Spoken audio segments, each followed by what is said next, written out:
There we go. We are live. Oh, apparently.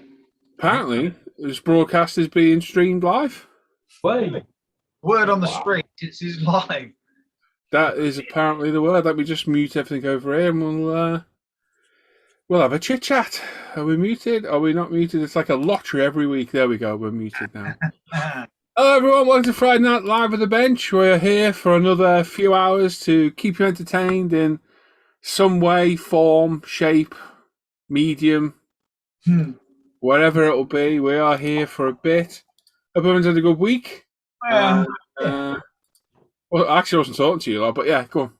I'm talking to the viewers. It's not about you, you know. The viewers? Jesus. Oh. What? I don't know. Yeah, so if you're in the chat, if you're new, say hello. If you're an old member, like Jim, say hello. If you've been here for a while, say hello. If you're new, let us know where you're from, what your name is. And any questions, pop them in there, and we'll get to them throughout the night. So tonight we have what we've been buying, which is normally from Simon, but it's being read by Alan again, because Simon has buggered off to Spain again, sunned himself up. Oh. Yes, I know. Drive us some, innit? I'm gonna have to. Next time I see him, or when I actually see him, I'm gonna kick him in the shin.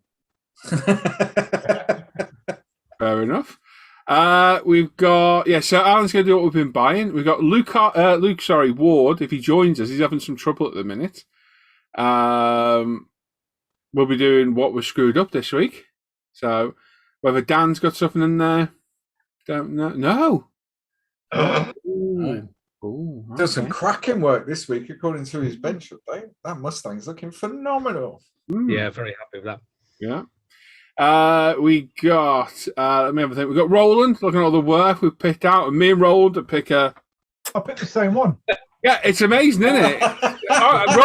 Roland put it up just as I was like, oh my god, and it's so sweet. What was it again, Roland? I forget now. So that's a surprise. We will see. Yeah, we've got all the work that we've picked through the week. We've got Mr. Dan Croak doing questions for the crew. And Dan looking at all the work that's been Dan's section tonight. Sorry. Yes, don't be sorry. Dan, all right. Is it Dan's section? It's Dan's section. So Dan's gonna look at all the work we've all finished for the week. And we've got a special guest tonight as well. Gary's like, huh? We got Mr. Ben DeVizio is here. Probably the youngest person we've interviewed. Oh no, did we do Jamie Dart? No, we've not done Jamie. I didn't interview Jamie. Did we not? Okay, so he is. I think so. So yeah, Ben is going to be interviewed tonight, put through his paces by the wonderful Jim Clark, who's got some phenomenal questions we know nothing of. Jim's been given free reign on this one, so God only knows what he's going to ask him, Ben. Oh so, my word! Are you all ready for it? Are you all ready for it, Ben? Yes, I will be as ready as I ever will be. So. Yeah, you have a good pasting from Jim, yeah? A bit disappointed you're not wearing a suit, gotta be honest. Yeah, a politics student, you haven't got a suit on. Yeah. No, well, You could have at least combed your hair. kids these days. That's not Hello, Luke. Oh god. Yeah, he has combed his hair, look. Now we see you. And we're also joined by Mr. Carswell, who makes an appearance as usual. Every now and then, Luke's going to be with us when he wants to. As I've said to him, he's welcome anytime. No need for even an invite. He just needs to jump straight in. We've got Andy Callis, who will be joining us back in later on. And even more so, we've got Mr. Gary Packley with us as well. So we've been trying to get on the show for God knows how long. I know. So it's nice to see Gary with us as well. He's an absolute mine of information. Yep. Yeah. And he's with us tonight as well. So it's good to see Gary and have everyone with us. Alan, have we all had a good week? All of us? I think you've all had a good week. Mine's been shit. No, it could have been worse, Paul. It could have been worse. It could always Could be have been a worse. lot better, but anyway, yeah, it's been all right, I suppose. We're all still healthy. We're all still breathing, so it's a good You're not week. in the hospital, so. Yeah, there is that, I suppose. There is that. Yeah. Family's all healthy and safe, so. Yeah, Luke's got a dog. He's bought a dog. Yes. I'm You're gonna screwed now, Luke. You should buy a dog, Luke. I can't have a dog, mate. No? No, 12-hour shifts, no good for Ah, a dog. yeah. You take it with you. I'd love a dog. And if we could guarantee that me and the missus were on opposite shifts, Yeah, you could do then it. we'd get one. But sometimes we're on the same day, so the dog could be left like 18 hours at some point. Yeah. Yeah. That's no, not no. fair. It'd ruin your house. It would wreck your house. I mean, Luke's there all the time. He's going to ruin his house. He doesn't know yet, but he will. Anyone in the chat, for anyone in the chat who's under Labrador will know exactly what I mean. Luke's in for a world of hurt. Anyway, Doug is a lovely dog, and I hope he's a good addition to the Ward family. I really do. Does he have a shovel? Do you have a shovel? He's only a pup. Yeah, now. Well, if he doesn't doesn't, pay he must be Douglas. Well, I mean, my Labrador's 9 months old, and he's galloping like a horse. He is eating stuff. This morning, he's destroyed his bed, and it was like a Winter Wonderland scene. Well, our Labrador, when he was a pup, he ate the bottom step of the stairs. Wow. See, my Staffy, she had a fridge door, or the insides of a fridge door. She had the kitchen carpet. She had a solid oak door and some flooring. So, just reading the comments in the chat from Jenny Taylor saying, even though I've had a bad day today, I brought my hedge trimmer trying to trim a brush. Oh my God. Oh my word. And Daryl, if you're talking having words with you, he says, I think Gary is Paul's older brother. The camera angle looking down on Paul, my zoom thumbs is great. Good to see. Piss off, Daryl. It is my response to that. And if you know me, the word won't be piss. Yeah. Right then. I think that's everything we're going to do tonight, isn't it? Yeah, Luke's finally joined us, thank God. I thought you'd have trouble for a minute then, Luke. Still having trouble. I've had to close Chrome in the background, so like I haven't got the chat up or anything. Yeah. You got your phone? Yeah, it's over there. Because We'll go and get it. I'm mobile hotspotting with the phone, but over there it gets better signal. Well, It's trouble when you live in Wales. Can you prop it up and get like a pair of binoculars so you can look at the phone at the other end? Yeah, exactly. It's like, you know. You know your garage, is it attached to your house? No. No. No. Can you not just throw an Ethernet cable into it and then drag it out when you're in garage? I could, yeah, but the problem is this the laptop hasn't got an Ethernet port. Must be an Apple. Yeah, that is a problem. That's quite easy to resolve, actually, Luke, to be honest. why is it going to be an Apple, Jim? I Yeah. just want to throw that out there to stoke your. Won't stop me. Mine's plugged into the Ethernet cable, and so is Dan's. That was mine, yeah. Mine's a Huawei anyway, so I'm fine, thanks. How are you? Yeah, I'm fine. Something else then. I'll tell you in person, Daryl. Don't worry. Don't you worry. Yeah, Gary's a stunt double. Change stunt to a different word, maybe. I was going to say you spelled that wrong. EST, add the third letter in the alphabet. And Daryl saying, use lube, Luke, it stops the howls. Wow, you've been drinking tonight, Daryl. bloody hell. Kelly's asking, which breed of dog would I like if I could have one? For me, it'd have to be a German Shepherd. Good man. Yeah. Yeah, I perfect choice. grew up with Shepherds, so yeah, it would have to be a German Shepherd. Yeah, can't beat Shepherd. Best dog you'll get. The dog, it'd be another Jack Russell, I'm afraid. Yeah, Jack Russells are good. Right, Dan, do you want to read the chat, mate? Yep, can do. I can't read. Not you. You're more wrong. Right, so Mr. Parker was in first, of course. Checking the chat is working. It's definitely working, Alan. Excellent. Of course, we know Luke's with us. Paul Christopher is with us. Ben is with us in person tonight. Dawn White and Paul Savage and Ian Alexander Fife. Hey, Ian. And then there's Daryl. Good evening, all. Telford comes closer. Well, 90 quid return on the train be cheaper to drive. That's the problem with the railway network. I want people to use it, but it's actually cheaper to use your car. That's the problem. And quicker as well these days. Yeah. I'd rather use my car anyway, because yeah. No, it's your generation that ruined the planet. Yeah, good. Well, it was Jim's generation that started it. Yeah. Oh, it was. It was you boomers that started it. Yep, 100%. 100%. Us Gen X in the middle, we're just innocent party. Yeah. My generation is trying to fix the whole problem. Ugh. And you're failing miserably. Yeah. There's a lot of things our generation's trying to fix and it ain't working. But anyway, moving on. So Benny and the Jets is with us. Gary Ride the Wind is in from down. John Howell is with us. A very good evening, everyone. Phil Beresford, evening, everyone. Hello, Phil. That young Al McNeish is with us as well. Good evening, everyone. Steve is with us. Oh, Steve. That model kit beginner, Roland, is with us. Welcome to the show. Roland. Rowland. Rowland. He likes a good row. You can see his eye twitch when you say that, though. He doesn't like being called Rowland. Alex Thorpe is with us. Hi, all from Bournemouth. Hello. Adam is with us. Evening, guys. Gary Pashley, of course, in the room tonight. Evening, everyone. Hey, Adam.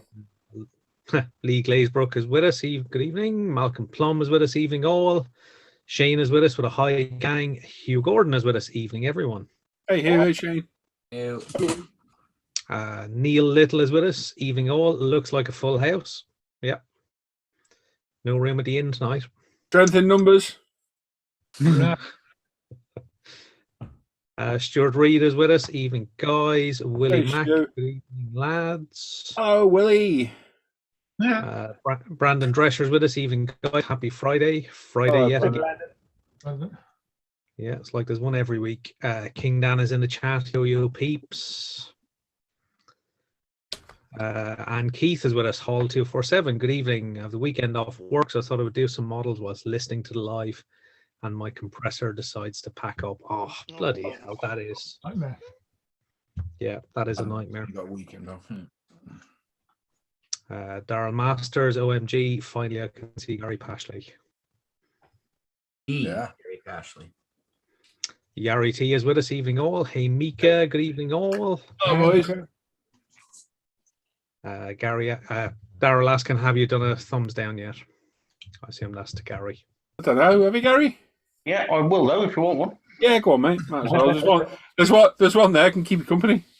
Yeah. So we got Jenny's hedge trimmer accident. Hope your bush doesn't get too out of control. Yeah. Nothing worse than a big bush. Look at big bushes. Yeah. I like a story in the news today. Hang on. Hang on. Wait. Let's get me tinfoil. Lost it. Carry on. There's some chap in some village somewhere who's got a bush in his garden. Oh, I've seen that, yeah. You've seen it, yeah, and it's like giving the finger. Yeah. He's been given orders to chop it down and somebody actually sent the old bill around there. I thought it was hilarious. I thought people hasn't had it for like 20 years. He's like been doing it for 20 years. Yeah. Yeah. Cancel culture? Yeah, sadly. Yeah. There we go. Patrick McGeever is with us. Evening, all. Gary Ride the Wind says, nice to see you back on, Luke. At least we have culture and intelligence. Luke Ward's here every week. I was going to say Luke was here. Yeah, Luke's here every week. He's always here. What's your... Mike Tynan is in. Gary. Hi. Hi, Mike. Long time no see. Sorry, I've lost my mojo. Oh, no. Anywhere. Oh, that's a shame, Mike. Hope you sort yourself out, mate. We see you again. Yeah, just pop in the hangout anyway. Yeah. You might help you find it. Yeah. You don't even know in your model cave, what's your name? Mike. There's too many of you. I can't remember who I'm talking to. I just talk crap to everybody. Mike, even if you're not modelling, mate, just jump in, mate. We don't care if you're in the bath, shower, whatever, jump in. Seriously, just be careful of the camera angle if you're in the bath or the shower. Yeah. But yeah, you don't have to be modelling to join. It'd be nice just to talk to you and see you, mate. If you sat watching TV, whatever, gallivanting off to Spain like some people do. Carry on with Dan. Speaking of which, Simon Shorey's in the chat. Bloody hell, Gary Pashley in person. Hell, at least he made the effort. Oh, exactly. Yeah, exactly. Over in Spain with his internet, I believe, in Spain, isn't there? Oh. Well, it looks what do you reckon, Alan? Some kind. Yeah, I reckon he maybe have internet over there. Yeah. Yeah, I reckon you could probably go live if you try, couldn't you? Enjoy this. Oh yeah, no, easily. Quite easily. Even if it's just pina colada. Yeah. Yeah. There we go. Adam's well done. Gary, John Stone, good evening. One else. John Stone's with us. Cully K is with us. Evening all, great show. Francois M85, evening guys. Hey Francois. Bloody thing has jumped on me. There we go. So we got Daryl's comment, got Cully's comment about asking Luke what kind of dog he wants. Throttle Power is in. Hello all. Hey Tim. Yeah, that's it. It's not, it's max power. It has to be max power. Yeah, we've got the lube. Ooh, yeah. Paul Christopher, stunt double. We got that one. Steve says, Luke, you're going to get fit with all the walking you're going to be doing with a Labrador. He's just going to tie him to the back of the bike. Just go around. Yeah. In front of it. Skates on him, job done. And of like that scene in National Lampoons. Yeah. Jim knows it, you see, because his American film he knows on. America. There we go. Mike Tynan says you can get a USB to Ethernet adapter. There you go. I could sort you out. Jeff Light is in. Good evening, guys. Hope and trust all is well with everyone. Yeah, we're getting there. Tam McMillan's with us. Evening, everyone. Oh, Tam. And the one and only Southwest modeler Chunk is in. Good evening, Chunk. everyone. Oh, Chunk. Good day. Very early morning, Chunk. What? Say, Luke. Me or Luke Ward? Luke Ward squeak something. Said. I said, "Oh, Chunky's up." Oh, is that what you always say to Chunk? Yeah. Move along quickly move along. Moving along. Mark Coombs is with us. Good evening, everyone. Hope you all have a good weekend. Oh, Mark. Kev is with us. Jiff69. Good evening. Oh, Kev. And Dan. Howdy, Kev. That's not very nice. Wait till I see you at Telford. You'll be having one of them back at Swede. But for me. Yeah, one of them. Shepherd's hips. If you get them hip scored as pups, you're normally good. Yeah. Mine were both over 8 years old. One of them was 12 and they were perfectly fine. And just don't beast them on the exercising. Don't absolutely beast them. I think I'm right in saying that the Kennel Club have changed their criteria now.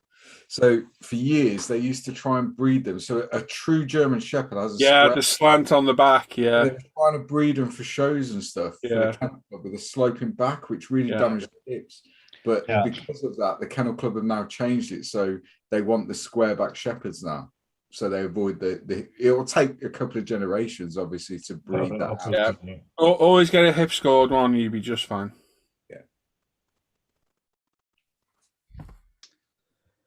Cully K, OMG, Snap, German Shepherd. My fave, want a Wolf Cross Jet Black one day. Nice. Master Tiemaker says best dog is a cat. No, they're not. You see, my cat jumped out the window. I've not seen him since. Luke is on the 12th floor, mine. My cat jumped out the window of the cave when I went to make a brew, and I've not seen him since. And that was a year ago. Bloody hell. But he was chipped. So if anything would have happened to him... Yeah, they probably would have found him, yeah. Obviously, he would have been taken to a vet, so they scanned him and let me know. So he's obviously found somewhere he's getting fed. Yeah. Well, if he went down to the 12th floor, he was definitely chipped when he hit the bottom, if not broken. Yeah, yeah, he jumps out the window. He's gone. Because no. Yeah, disloyalty. I ran out of lube that day. You knew what was Brian is in. Evening, everyone. Daryl Masters wants a ginger tomcat. Okay. Oh, Cats are horrible. Why do folks want tomcats? Why can't they have like Dave cats or Peter cats or do you know what I mean? It's always got to be called Tom, hasn't it? Yeah, it's very Very namist. Very namist. Yeah, very namist. Oh dear. Simon Reed is with us, evening, folks. You just seen that name, haven't you? Yeah. Yeah. Stuart RS is with us. Hi, everyone. Hey, Stu. Oh, look, my everyone's settling. Everyone's settling.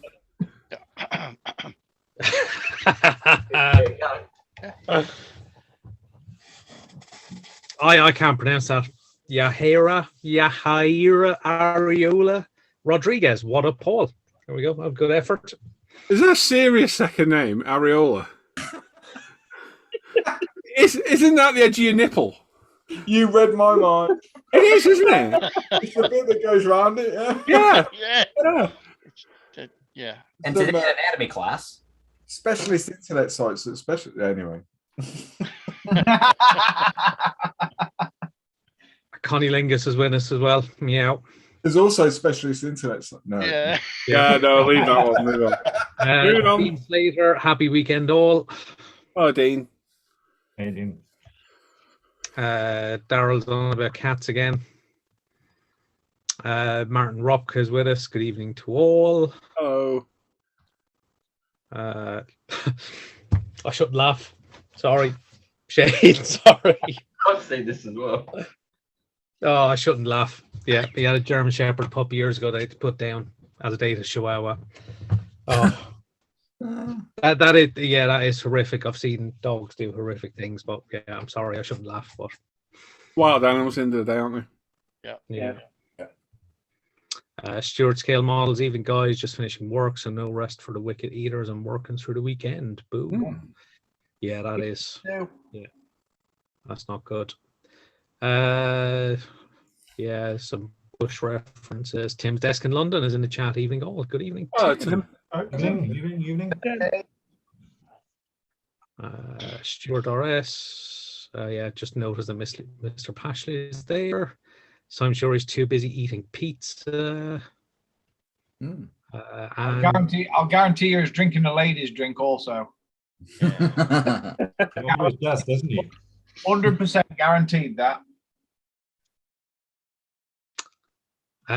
Jiff Jaff says all these thumbs down just for Gary.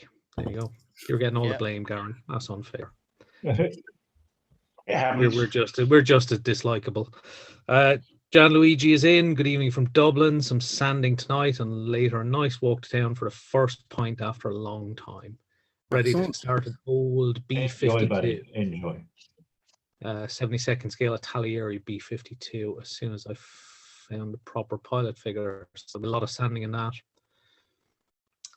David Yo is with us. All IMT kids. All. Yeah, Jenny just saying shouldn't let it get out of control. Twisted Rail Hobbies is with us. Evening, everyone. I would There's say a brilliant comment at the bottom from Cube Jam. Yeah, I've just seen that.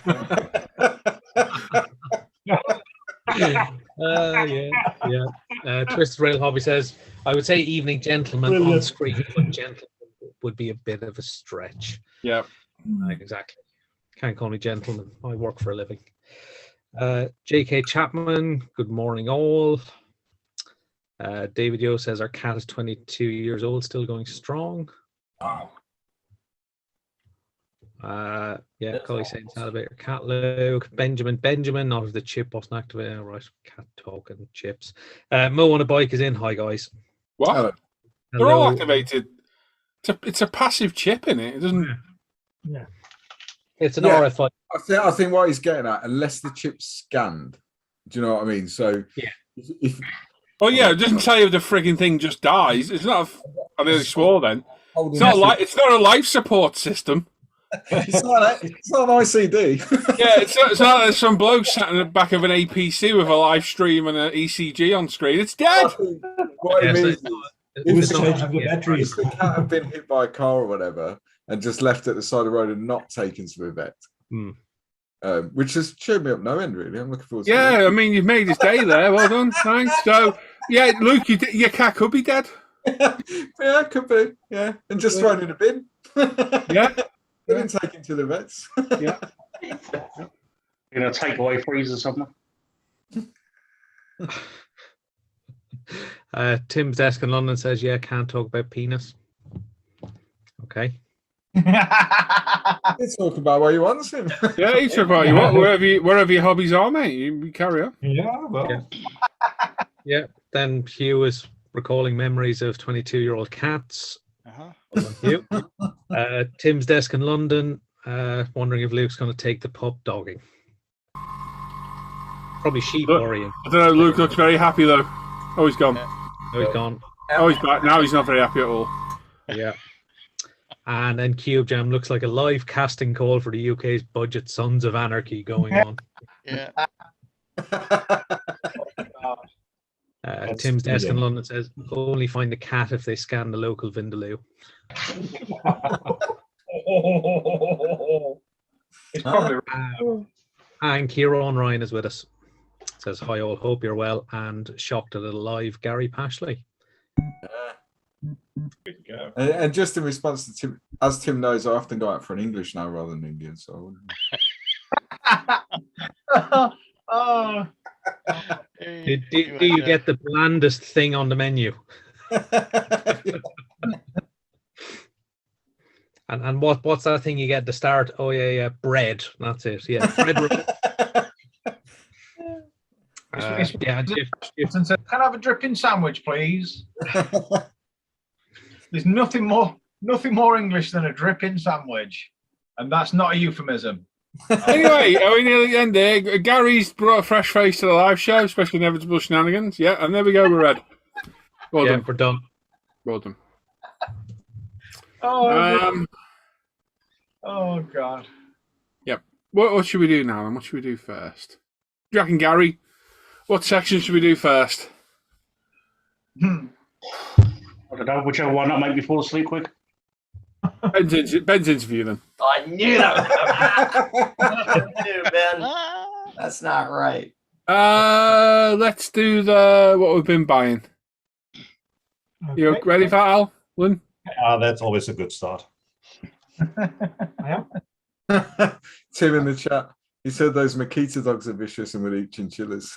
Definitely. 100%. You've got to keep it fully charged, though. Yeah. For Milwaukee myself. Is that sharing? It is. Careful it is with indeed. Right then, so this is Simon's section, which I'm doing tonight, folks. And first up, we have David Ball, and he's got himself a second-hand Sparmax TC610H. Nice. Used 4 times, cost me 120 quid. Soon be time to buy some. I'm assuming that's some Ultimate Apex airbrushes, which will be in stock early next week. They are winging their way to me from Lee right now. Excellent. How's that for exciting? So I repeat, Ultimate Apexes will be in stock at UMP next week. I can hear a lot of wallets rustling. Yeah. Yeah. These are the go-to compressor they pull. I reckon for the money, yeah, 100%. Yeah. Reliable, quiet. Mine never misses a beat ever. It's just perfect. Looks like what price as well with that one. What was that, Dan? What price are they new? They're about 180 now, aren't they? Yeah. I think I paid about 200 quid for mine a couple of years ago. Yeah. That's a bargain, that then, isn't it? Really? Yeah, it's good. That. Very good. Next up, we've got Richie Lam, and I'm going to absolutely slaughter the name on this. He's left unsupervised again. Went to the model shop for tet and paint, and fell into my hands. It's, you did it, well done. Makava by Tacom. And he's got some paint and tet as well. Very nice, Richie. He's also got himself from Amazon. Told her not to let me set up my own account. It's a Centurion Mark V AVRE. That's cool, isn't it? Very good. Is that a blade on the front of that then? Is it? Yeah. Like a... Yes, those are Yeah. Cool. So they're essentially AVRE is the Royal Engineers version of an armored vehicle, if that makes sense. Okay. So although they're combat vehicles, they're more on the engineering side, so they'll either be recovery vehicles or dozer blades or whatever. Yeah. Okay. Oh, cool info. Iconic British tank, that, isn't it? The Centurion. Yeah. Very good bit of armour. And the quick delivery from UMP, my go-to online model store, which Good man. Thanks all at UMP. Yeah, Thank you very much for supporting us. Some storage containers there. It's got some there for the decal slitting solutions. Looks like some Tamiya cutters. Are there the PE scissors there, they Paul? Yes. The PE scissors and, of course, the Ultimate Modelling Products mug. Fantastic. Very nice. Thank you, Rich. E.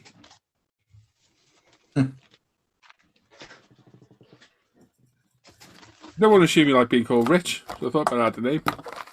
Oh, Oh, there. Nearly. Oh, we've got a drifting submarine. Breaking my neck again.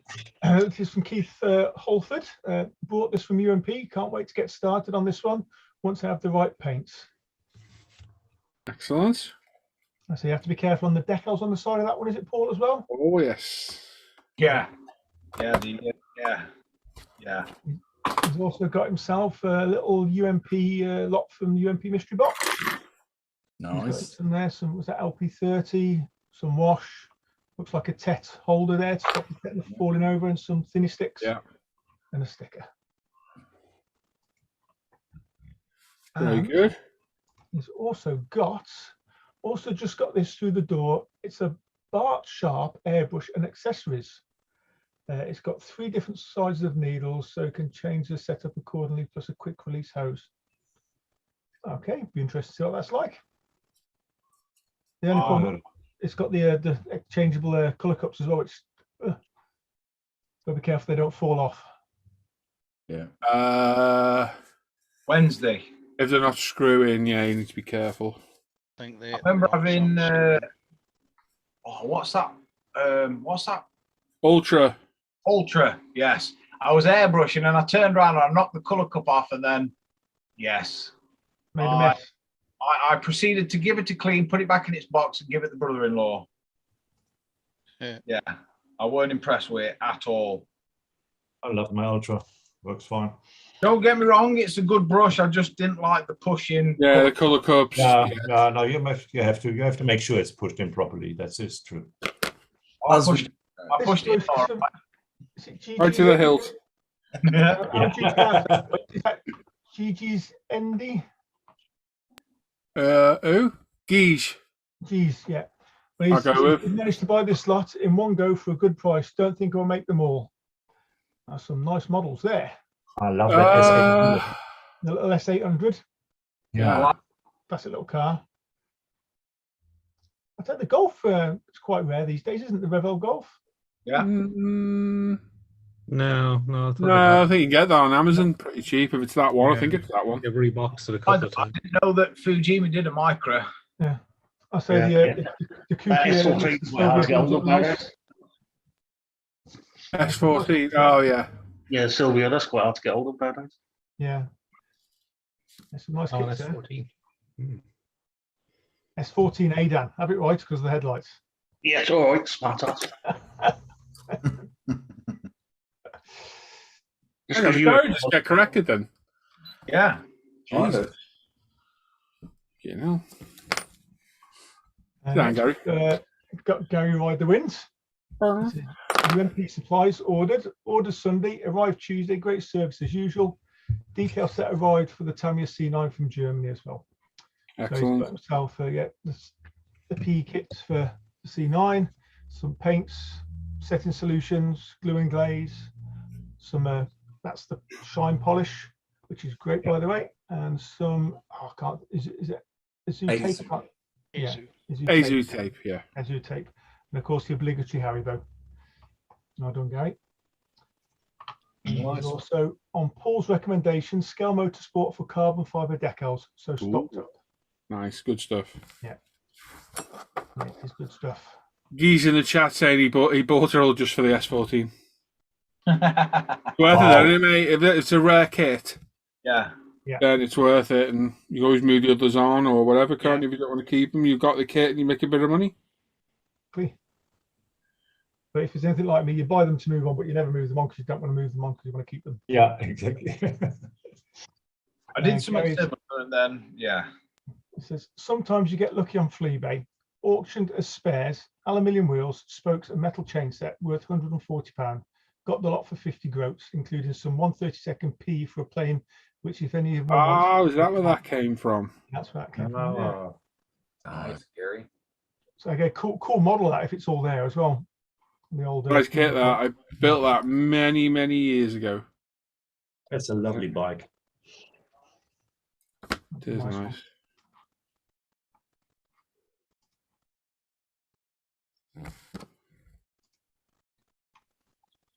So what have we got next? Thought you'd gone then. No, I'm still there. It went very quiet. I was like, Oh, I was just going through the pages. Next up, we got myself. Just a couple of bits and bobs that I needed. So I needed the seatbelt sets for one of the next projects I'm doing. And whilst I was there, I got a set of decals for the Audi R8. That's an awesome scheme there. I love that. Right, so either that one or the Red Bull, and the Red Bull are out of stock. So it sort of made my decision easier. So, yeah. And back up to the top because of Facebook. Next up, we got Hugh Gordon.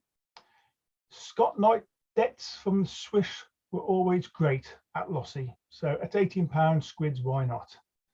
The old FA18C Hornets, Nice. 148. Superb. It's got some nice tail art on that, isn't there? Yeah. Is that a panther? Is it? Or Yeah. No skull and bones looks good, huh? Yeah. That's a favourite of Skull and Bones, isn't it? I believe. Yeah, that was a great detachment. Gary loves them. Absolutely. Don't get me started. Not when we're live. Yeah. Especially on F15s. Next up, we've got Sean White. This is first Fleabay bargain. He's got himself a 370Z from Tamir on 24th. That's nice. Looks like a nice little kit, that actually. I've never seen that box before. Hey? I haven't either. When I noticed it before, I thought, is that a new boxing? What'd you say, Gary? So is that new boxing? I've never seen that one before. I know they've done. No, I think they do it in the silver boxer. I've never seen the red one. No, I've never seen that particular box art before. Because I always thought the 350 was the silver boxing, Paul, but it might be. Yeah, you might be right. Because they done the original one and the heritage one, didn't they? Yeah. And stripes on it. Yeah, I've got that one. Yeah. Keep an eye out for one of those. What else have we got here? Second Fleabay bargain was a Ferrari F310b in 1/20th from Tamiya. And finally, a couple of wins from the Veterinarius auctions. What's that? The Lancia 037. Oh, love that car. That's our kit, and that's an Ebro in 1/20th, the Team Lotus 72C. Nice car. Nice. Nice buys there, definitely.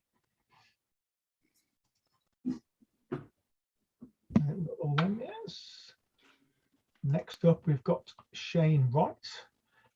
Our FM 135th M1240A1 M ATV M153 Crows 2.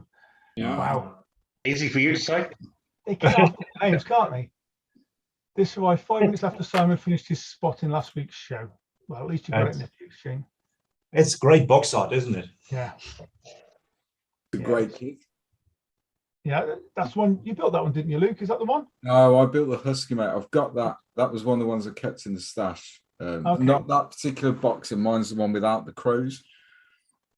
Oh, so the crows being the thing on the top, is it where just... Yeah, so crows is like a remote operated, computer operated weapon. Oh, okay. Which isn't just on that. That's across the US military that they can remote operate their weapon systems. Oh, cool.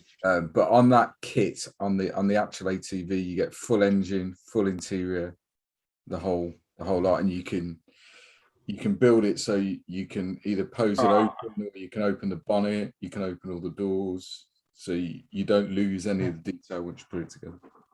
Nice. I rode in one of those. Got an in-depth build that then. You're doing one, Jim? I said I rode in one of those at the Oshkosh Proving Grounds, and it is an amazing vehicle. Yeah, that's cool. Yeah, definitely. Nice, Shane. Next up, we have Dean Slater. First up this week is the Belkit's brand new 124th Citroen C3 Rally Finland version. Oh, yeah, I forgot mine. Belkit's got a little bit better each time out. Yeah, that's the one. Is that the one you've just done the review on, Paul? Mine's the other boxing. It's yours, the other boxing, but it's basically the same kit, isn't it? Yeah, it will be, yeah. Just different decals. Yeah, I'm going to have to get that boxing, I think. Yeah. Well, that one there. Yeah, because Craig Breen is from my hometown, so. Yeah, because the actual colour scheme's the same, isn't it? Because yours was grey, red, and white. Yeah. Yeah. Yeah, it's just different decals. Nice, all the same, Dean. I think they are worth the money for what you get as well. I think. Not in there. Not. Yeah, I don't know. Not at the 65, 67. 65 is expensive. Yeah, but by the time you look, you buy the PE. There's all the carbon in there for everything as well. You know, by the time you add all that in on top of the price you buy for a normal kit, you're about there anyway. Don't know. But I've seen it on pre-order in one place for 53. So. Also got this little package today. Very happy to find one of these scribe tools at a good price. I've not seen that one. That's Haiku parts. Well, I've not seen those ones. Some scribing tape, some little tool cleaner, and some Rocket Max super glue. Nice. Next up, we've got Ben. He's with us tonight in the chat. Quite a few this week. First up, a bundle of Trumpeter, mostly made up of Russian heavy bombers and a 1 Graf Spee, whatever that is. It's a boat. Battle of the River Plate. Come on, Alan. I don't know. I don't do military. Yeah, he's got a Tu-22M2 backfire. What scale is that? 172nd? All 72nd. Oh, You've got some big stuff there, haven't you? Yeah, they're just massive. Wow. Go big or go home, mate. Jesus. Yeah, geez. Look at that. 172nd. Yeah. What's the wingspan on that Trumpeter at the bottom then? Oh, that big. 75 centimeters. Wow. Oh, jeez. Big old boy. Yeah. Yeah. That's what she said. Oh. Very nice, Ben. Very nice on that one. What else have we got? And finally, hot from the suppliers is the new Zvezda C130J. Now, it's a rather lovely kit, and I would go well with either the C130 released last year or the Revell A400. Very nice. That's another big one as well. Is it? What scale's that? Can't see on the second again. Wow. Getting you one of them. That would be A400M, actually. Yes, A400M. A400M, yeah. What did I say? No, I forgot. No, you said what Ben wrote, but what Ben wrote was. Jesus, if it counts him much. If it counts him, Ben, look at that. Come on, work for the company, so you know. There's always one. There's always one. I work for him, so you know. Has Ben got any more in there? No more in there. Next up, we've got our very own Dan. Oh, Dan's been splurging out this week by looks as well. Look at An that. eBay purchase of a Revell 124th A4 DTM, a couple of Tamiya 124th Le Mans Classics, wood decals from AK, and a pot of yellow paint. Nice. I only actually needed the yellow paint on the decals. The two kits fell in the box as well. But yeah, I mean, the Audi's a peach, isn't it, to be honest? Yeah, that was a bargain for 50 odd quid. Yeah. I say I've got the GT1. Crazy how much those Revell DTM kits go for, no? Yeah, I know. This is an R390 again, I have one, but it's such an unwhelming kit. I don't know why. I've got it. Yeah. It's been a fantastic kit to build. Yeah. It looks better if you can get the decal sheet for the the follow-on year with the pale blue scheme. Yeah. Looks better. Okay. Which somebody used to, I can't remember who done them now, but you used to be able to get them. It's probably Studio 27 on it, and you probably can't get the bloody things anymore. We're having a look later. A nice haul there, Dan. Very nice. And then we have Roland. Showy offy. A 176 German reconnaissance set. Wife got it for me on the neighborhood auction site. This stuff is tiny, but not bad for a 1974 kit. You make a nice dial, though, Roland. Yeah. Yeah. You can engrave this little tank. Yeah. Who? Yeah, that's He's got lovely. a Dio with his tank. Yeah, yeah, that fits in perfectly. Oh, pissing hell. And I think that is it for tonight, folks. All right. Good stuff. Back to you, Scott. Thanks, Al. Thanks, Simon.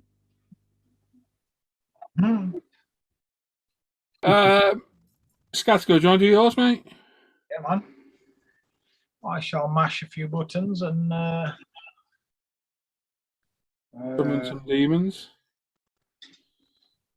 where are we? That one. Gary's put an interesting question in the chat. Save it for the thing sectional.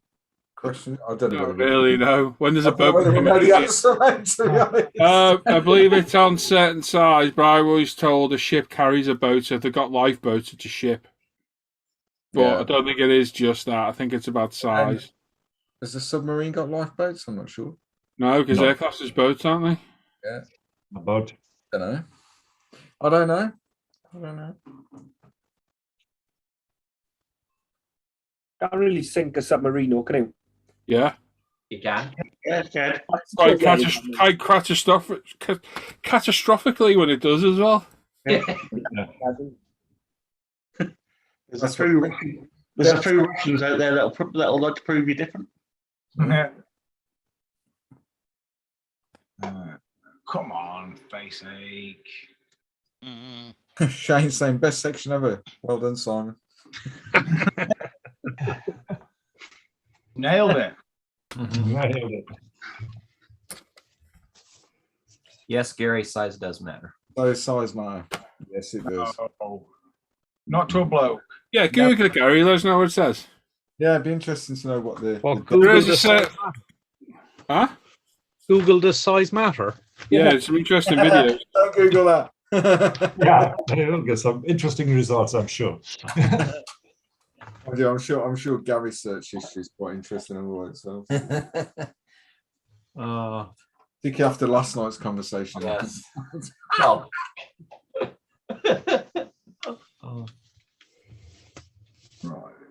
Right. And Jim will do your interview next.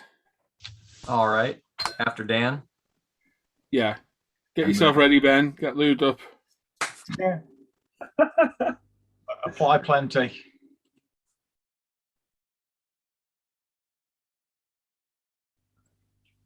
That should. Goddamn son of a. Square dance. That be sharing now? That would be. Yeah. It would indeed be. Well, I've got to show everybody that well-edited picture. we keep forgetting. Me and Alan keep saying it, or Alan keeps man. I'm like, oh yeah, and then we forget again. Oh dear. Don't we, Alan? Yeah. I'll try and get it done this weekend. It's fine. You can't tell anyway that I've edited that one at all. No, it's flawless, mate. Flawless. I might as well have done it with crayons, but I'd eaten them that week, so. Anywho, we're going to start on the forum as always, and the one and only out the gate tonight is Big Wall. Oh. He says, hello everyone, hope you're all safe and sound. Here's his build of a 1/1000 scale Enterprise NX-01 from Polar Lights. He finished it for the some sci-fi build. It's been a while since he's built anything other than armor. It was a fun build, and he'll definitely have to do more builds like this in the future. Excellent. Good. Good. How big that actually is. He has nailed that. To be fair, that looks. What really 1,000? How big is it in real size? How big is the Oh, model? the real shit. It's about the size of a small planet. Yeah. Oh. It's probably 1,000 times bigger than that one. Ah, yes. Oh, and that's all that there is on the forum. Yeah. Why have you just done that? I don't want that. Go away. There we go. I want to share. Face ache. We'll slip steadily into. Oh, look, another edited picture there. And the first one out of face ache tonight is Mr. Robert Adams. And he says, how sweet. For a 3-day online blitz build. Huh. Hush. It's a Meng Toon Tiger One. That's awesome. Yeah. It's really good, though. Yeah. How really good make it look. He'd like to take the tune out of the tank. Be nice, Dan. Bob. Thanks for looking and stay safe out there, guys. Nice one. Looks good, mate. Anything worse to build than something eggplane-y tune typey. I can. Hang on. Metal Earth. And weirdly, I've got a Metal Earth kit just not so far away from me. I think I'm going to use that as frisbees, and I think it might be even a Tiger One Metal Earth kit. So that's. Well, I've got a tune tank of a KV2, and it just looks like a KV2. Doesn't look any different. Do you know what will make it look a bit different? Fire.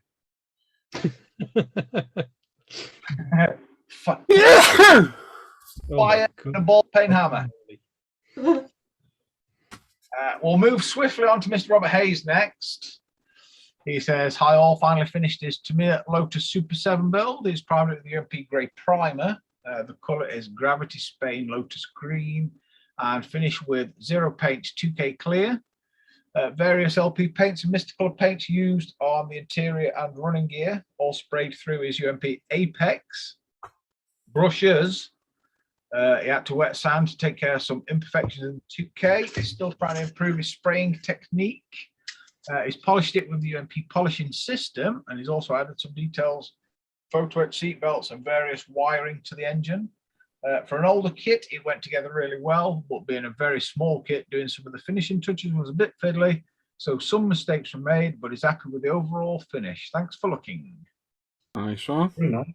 Very nice. Oh, it's good, Robert. I like it.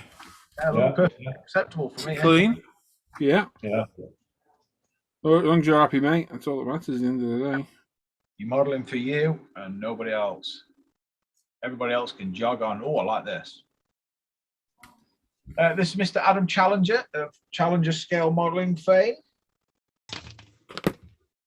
And he's finished this a couple of weeks ago, and he hopes he can get hold of another one day. Yeah, don't hold that breath. I got 6. That's And beautiful. it's only gone for £1,000. No, I got mine recently for 77. That's a good price. That's not bad at all. But it was the Trumpio boxing, which no one likes. But No. same kit. So Yeah, you can get the And even- decals. even if you got that one in the original box, and the decals are going to be trashed anyway. So Yep. This is a Tamir 24 scale Ford Sierra RS 500. It's used UMP primer, 0 paints black, and fire scale 2K, and is used SK decals. Very nice. That was my favourite build many years ago, and 1K 0 clear coat destroyed it. Yeah. Gutted. But SK brought the decals out and they redid it. It's a beautiful looking jam jar though, that one, especially with a good livery on it. Yeah. You did the Labatron next, Adam. yeah, that's the decals I got. What, Labat? Yeah. Yeah, it's a good scheme, that one. And Andy Rouse's God, what's the beer called? Caliber. Yeah, that's the one. I've got that scheme still as well. Yeah. Caliber, wasn't that the alcohol-free? Yeah. Yes. Yeah. It gave you a really bad head the next day if you Yeah. drank. Might as well just drink beer. Yeah. No. Alcohol-free beer. It's like decaffeinated coffee. What's the point? I nearly said something else then, and we're going to move swiftly on to Mr. Johnson quickly before I do actually say what I was thinking about saying, and I don't want And to say get it. severely fined. And severely, Again. It's greetings once again, slaves to the plastic. Here then is his latest effort, the completed trumpeter 35th scale tactical firefighting truck. Oh.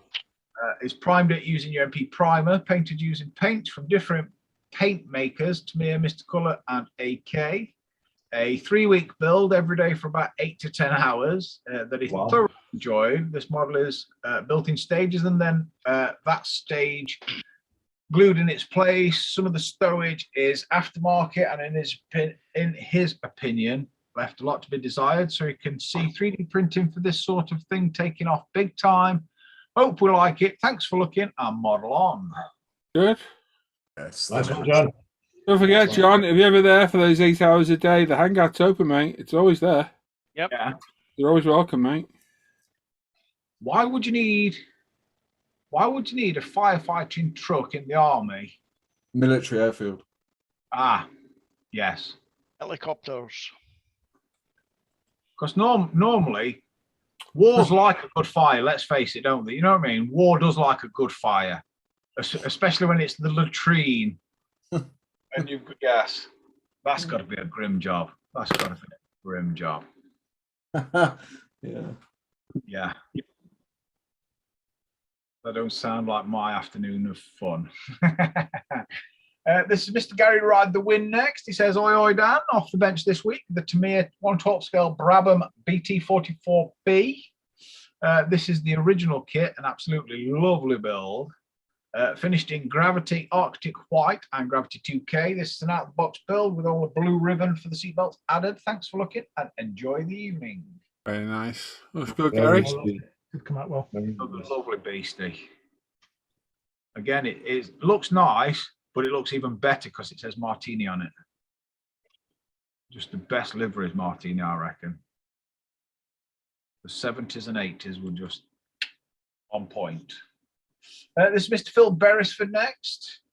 And this is Warhammer 40k Canis Rex. He says he's not a war gamer, but he had to get this kit when he saw it. It took him about 2 weeks to finish. He used mostly Citadel paints with a couple of Tamir.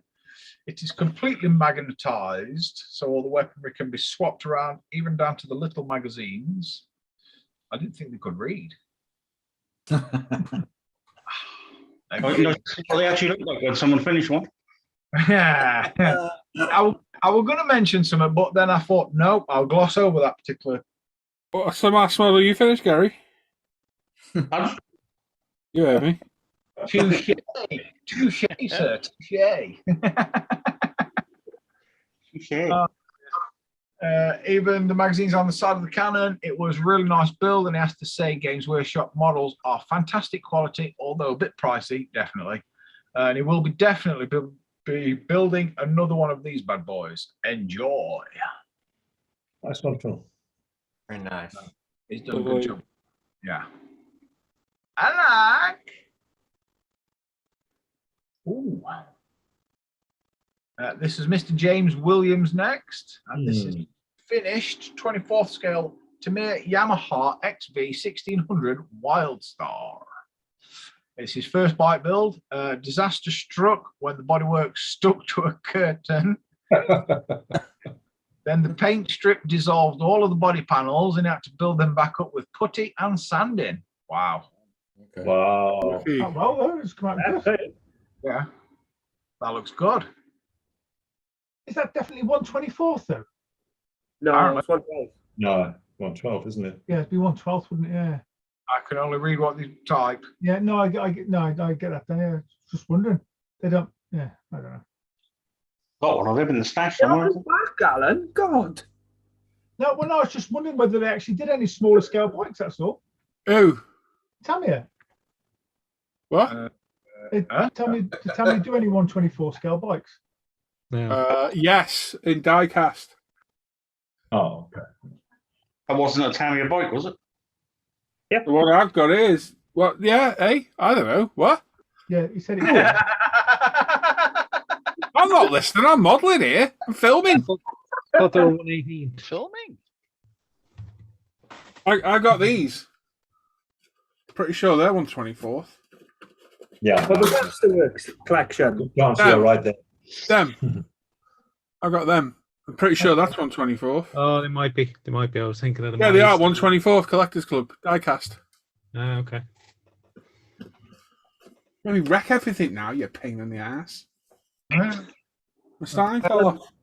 I do apologize to this next person for butchering your name, but here goes. This is John. Attila. Mr. Attila. And this is make any cracks. this is,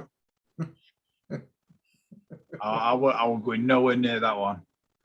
This is his Fujimi Ferrari F40 in 1/24th scale. He's very happy to have this beautiful Ferrari in his collection. The kit is okay for his price. A lot of sanding and dry fitting, but for me, it was absolutely tolerable. Colour is Scuderia Rosso from Zero Paint, and the clear coat is from Gravity Colours. And fabulous, looks good. That is very clean. Lovely. Very nice. Lovely job. Yeah. Just the right amount of perfect. Dark car. Oh, look at that. And this is Mr. Jamie Rock next. And he says, hello all, calling this one done. And this is his version of the Tamiya Panigale 1199 in 1/12 scale in the Martini livery. It's a nice kit. He made a few errors, but he really thinks it turned out okay. Primed in UMP primer, also a mix of Tamir LP paints, then GX112 for the finish, and then polished with UMP polishing system.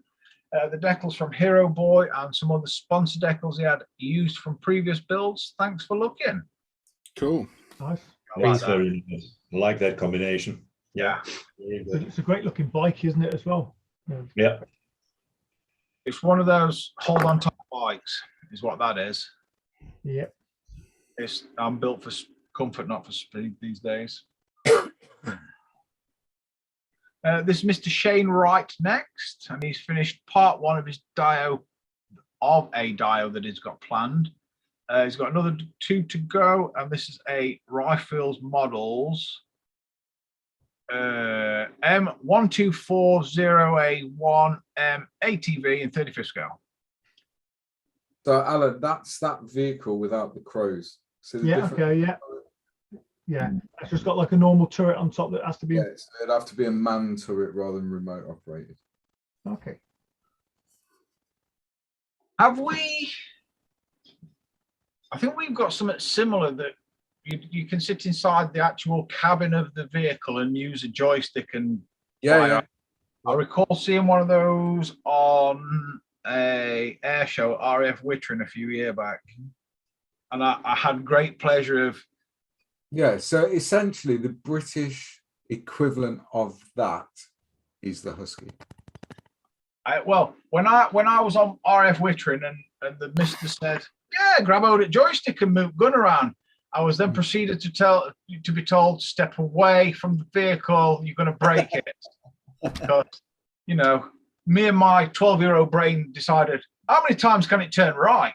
Well, they can be quite deceptive, because if you look at that vehicle or the Husky, it looks a bit sort of pickup-y truck like. Yeah. The reality is those things are massive. Yeah, it weren't small. Yeah, they're big. And I wouldn't like to think I was paying for fuel to go in one end either. Holy moly! You're like the Jag, mate. I can only just fuel that one. But only more economical. Yes. This is really nice, this one, apart from the War and Peace. Oh, yeah. Mr. Sean White.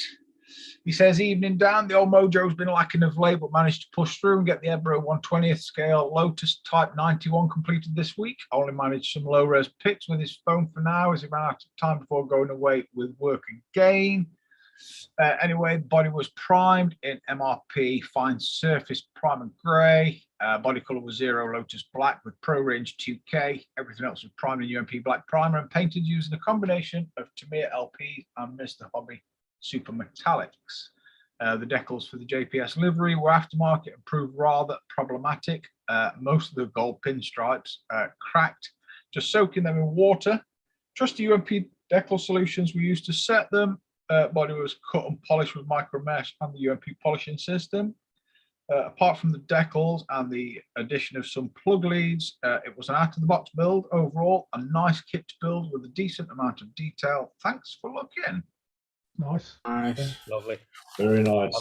I like the sponsorship on the side as well. Yes. Corvassier, that is, of course.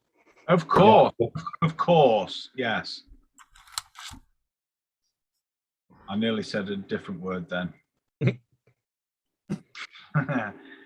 Mr. Douglas Weir next. He says, evening all, finished his Mosquito build. He's finished in the markings of 404 Squadron, Coastal Strike, based out of RAF Banff, wherever that is. Canada. Up by me. I've no idea. Yeah, up by me. Oh, it's in jolly old Scotland. Yeah, it's yeah. They were yeah, Banff. You've got Longside, which was Peterhead. You've got Banff, which is at Boydie, and you've got Dalhey, which is just on the River Spey. Oh, so there you go. Cool. He says it's a nice kit from Tamir. Mistakes were made and lessons learned every day, which is all part of the fun. A scratch built the rocket guardrails from various bits of styrene section, as these aircraft carried a modified rocket loadout due to the type of missions they flew. Maybe it was even escorted on missions by Owl's Peterhead P-51. Yep. The kit is a 48 scale Tamir de Havilland Mosquito. It's a Mosquito. It's a Mark, whatever that says. I can't be asked. Six. Yep.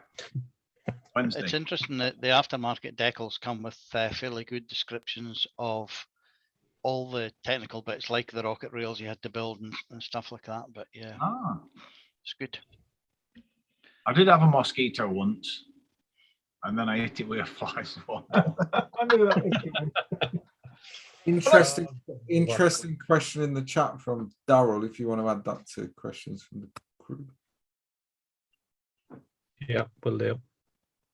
He's used Mr. Surfacer 1500 black for his primer. The base coat is AK Real Colors RAF Medium Sea Grey / RAF Dark Green / RAF Cockpit Grey / Green.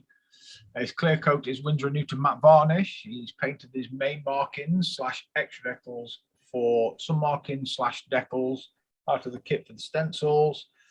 Other paints used were MRP, Tamir, Mr. Hobby as required, HGW seatbelts, resin wheels, weathered with ammo panel line washers, Abtalum oils, acrylic inks, UMP washers, and UMP pigments. Thanks for looking. It's nice. I've got one of those in the stash. That's nice. I had one. I donated it to the brother-in-law, and I suspect it's still in his stash as well. Being as though he does Braille scale. Okay. Or did. I suspect he hasn't touched it for years. Oh, this is our very own Mr. Alan Parker. He says, Flames and Thunder, his second entry to the large scale group build. It's a Tamir 112 scale Porsche Carrera 910.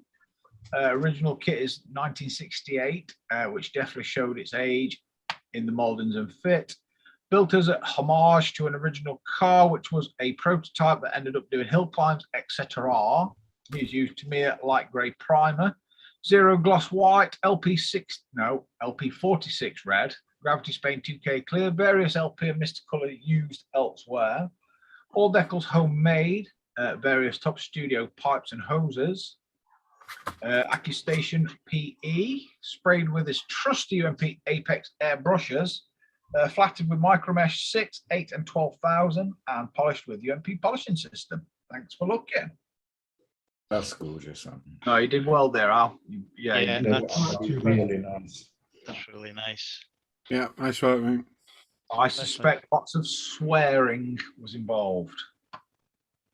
Because them flames. To be fair, Are those staples then, or did you actually paint them on? the flames are all painted. Yeah. Wow. Masking. I masked one side, drew all the flames on the masking, cut the masking out, then put that on paper, flipped it over the side, and sort of drew around that to give me an outline, and then masked the body, and then sprayed it separately. And after all the pictures on there, I like that one, you know, from above where you can see, because it'd look odd if you didn't get your red flames right. And I think to achieve that symmetry through masking. Yeah, it's top masking. Unbelievable, mate. Unbelievable. The boy's got balls of steel. I don't know about that, but thanks all the same. It come out okay, I think. It come out all right, you know. Oh, that looks... It's okay. Yeah, it's okay. The orange Kevlar looks brilliant. Yeah, on the engine, yeah. No, he's done really well. Oh, and this one is as well. This is Mr. Dan Edmonds next. He says, "Hi Dan, hi Dan, hi Dan." Here's his finished 24 scale BMAX BMW M3 E30. An enjoyable build of a great kit. He's used UMP and Mr. Surfacer primers, Gravity Spain BMW Alpine White 2, Gravity Spain 2K, various Tamir LP paints, Tamir panel line accent grey, UMP decal solutions, micromesh and UMP polishing system, BMAX detail upset, Zero Designs window mask, Zero paints textured charcoal for the seat, the seatbelt decals and Kevlar decals for the seat, UMP apexes used throughout. Have a great show and hope you're all well. Thumbs up. I like that. Good work, Dan. Good kit as well. I know you've got a lot on your plate, mate, with work and a new baby and all that stuff. But it'd be nice to see Dan in the hangouts again, wouldn't it? Yeah. Oh, Studley Moore. There's Mr. Daniel Blair next. And he's finished the Tamir 24 scale Mercedes 300 SL Gullwing. He's painted it in Tamir Primer Grey, Tamir TS11 Rattle Can Maroon, topped in Tamir Pearl Clear, and Tamir Clear is used an aftermarket decal sheet to custom cut the interior seat covers and door panels, and he's used UMP decal setting solutions to get it all laid down. Really good. Very nice job there, Dan. Yeah. Doing well, isn't he? I mean, you consider where he was at 18 months ago, and now he's turning out work like that. He's coming on. Yeah. Must you join the hangouts? I want to say, since he's joined, that didn't happen to me, huh? Yes, I've gone the opposite way, but never mind. This is Mr. Stuart Reed next. He says, "Hi Dan, hi Stuart." He's now finished this Aoshima BMAX Audi Sport Quattro S1 in 24 scale. He's built it. He's built this Audi for a friend. Great kit, went together really well. Tamir paints Mr. Hobby Metallics and Zero paints clear coat. Yeah, I like that as well. Yeah. Another classic car, isn't it? Yeah. Nice. I can just hear it ripping through the woods in Sweden in the snow, scaring all the spectators. I thought you were going to say deer. No, spectators. Yeah. I will say, but we'll move on to Mr. Ben Davizioso. And this is his Airfix 70-second Blenheim Mark 1F. And he's built it all stock, Tamir AS paints and lacquers used to finish. Overall happy with the results, except with the thumbprints on the canopy. On to the next one. Very nice.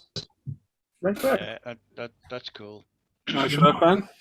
Another aircraft from up my You know what area. you need to do, Ben? You know what you need to do? What? Because that's a nice build, but I don't think the photograph doesn't show the quality of the. Does that make sense? Because you get distracted. Yeah. Literally, watch Paul's video on taking pictures and make yourself just a cheap, like it's pence, to make just a white or black background, and that would just make that model ping without any distraction at all. Yeah. £2.50 from the likes of what do we call it? The big artist place. The range or yeah, something like that. Yeah, £2.50. You'll get something like an A1.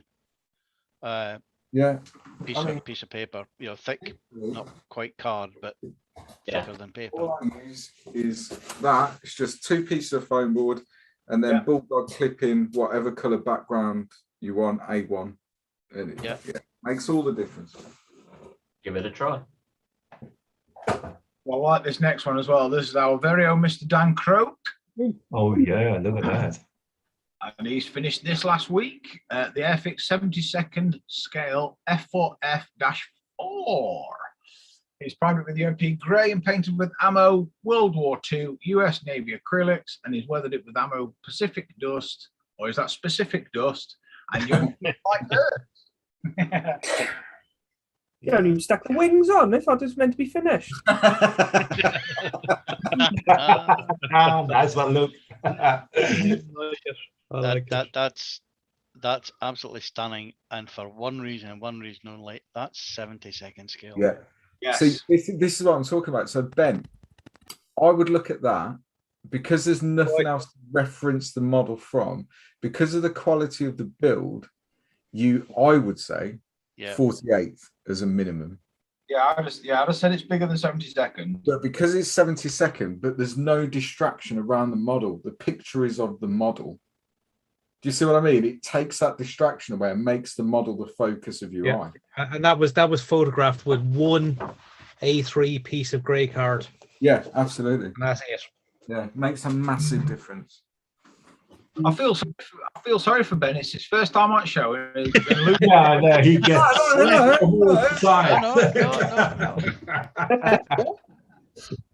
You'll come back at this rate. Keep going. Oh, you've done really well there, though, Dan. I quite like that. Yeah, that's stunning. Yeah, it is nice. This is Crayon Ryan next, over in Canada, eh? He says, evening, Dan. Evening. This week he's completed the Tamiya 24 scale Porsche 911 GT2.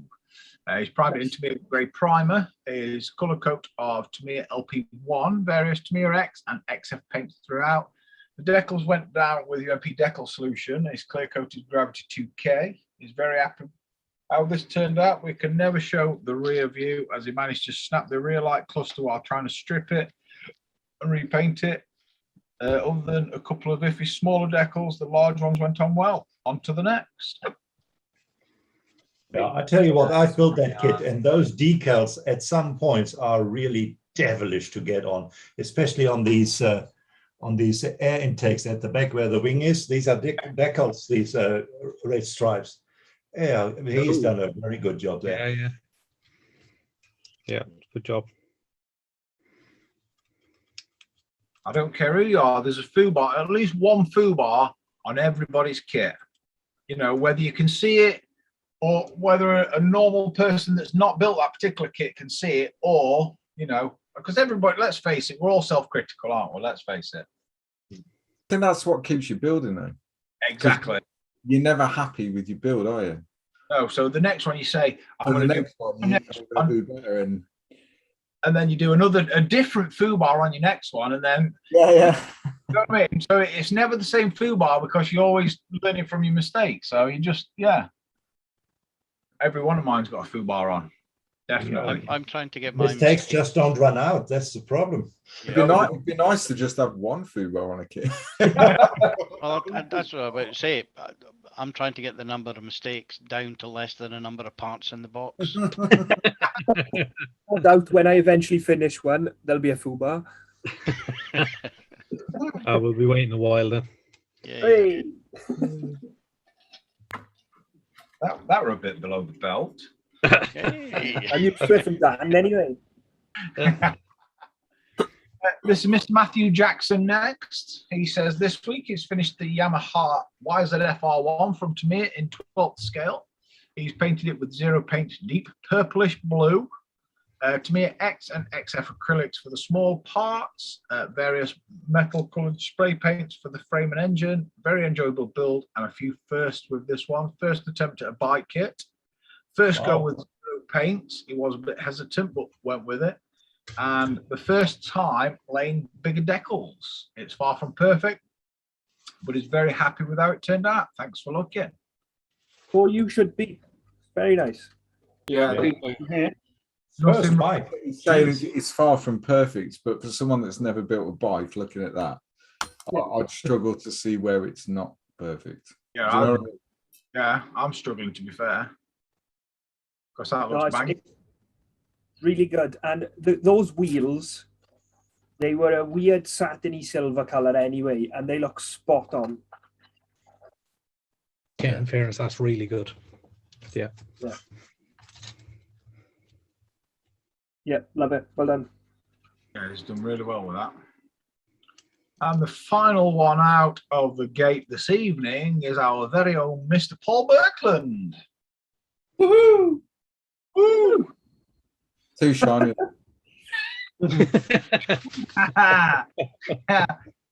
This is his Shelf for Doom build. It's I started this build. Started this Tamir 24 scale R34 Nissan Skyline GTR about 18 months ago, and it was shelved due to one reason or another. He's always vowed to get back to it. I thought, why not? 3 days work and it's all finished. It came out okay, he thinks. Tamir 24 scale Nissan Skyline GTR V Spec 2. He's added parts from the Nismo dress up set. Wheel, side skirt, decals, etc. He's primed it in Ultimate White Primer. He's painted it in Nissan Bayside Blue, and he's cleared it with Gravity Spain 2K clear coat. His paintwork was flattered with 2,500 wet and dry and polished with the Ultimate Modeling Polishing System. Wheels and spoiler supports painted with Mr. Hobby Super Metallic Stainless Steel 2. His interior is flocked, and he's used his Ultimate Apex airbrush throughout. That colour is stunning. It is. Yeah. That is a good looking car. Does it count if you get someone else to do some of the work for you? Yes. 100%. I like the wheels. I like the tone on the wheels also. They look really good. I just want to say, I just want to mention how, like, so with Shelf of Doom builds, I went back to a Shelf of Doom build and I literally could not have cared less how it came out. And I just rushed and, like, so yeah, fair play for actually, because it was on the Shelf of Doom, in my mind, it was written off already. You know what I mean? But yeah, fair play for actually being bothered to finish it to a good standard. I think it's been said before on Festa's group, but if you were to look at that or show it to someone who didn't know it was a model with that backdrop, they're gonna have to look really close to determine whether that's the real thing or not. Stunning, mate. Stunning. Yeah. Love it. Well, the real car was in it for a start. It fell off. Shelf of Doom, that's good. Yeah, and I think it was a Shelf of Doom, and look how it is now. I look forward to seeing you at yours, Gary. Touche again, my master. Oh dear. He's turned into Zorro tonight, hasn't he, Paul? Stan, it would never pass its Japanese roadworthy test. It's not a real car, so it'll be all right. It's a model, Gary. I like it anyway. I don't give a shit. I don't give a shit what anyone thinks. We've seen man. Yeah. Oh.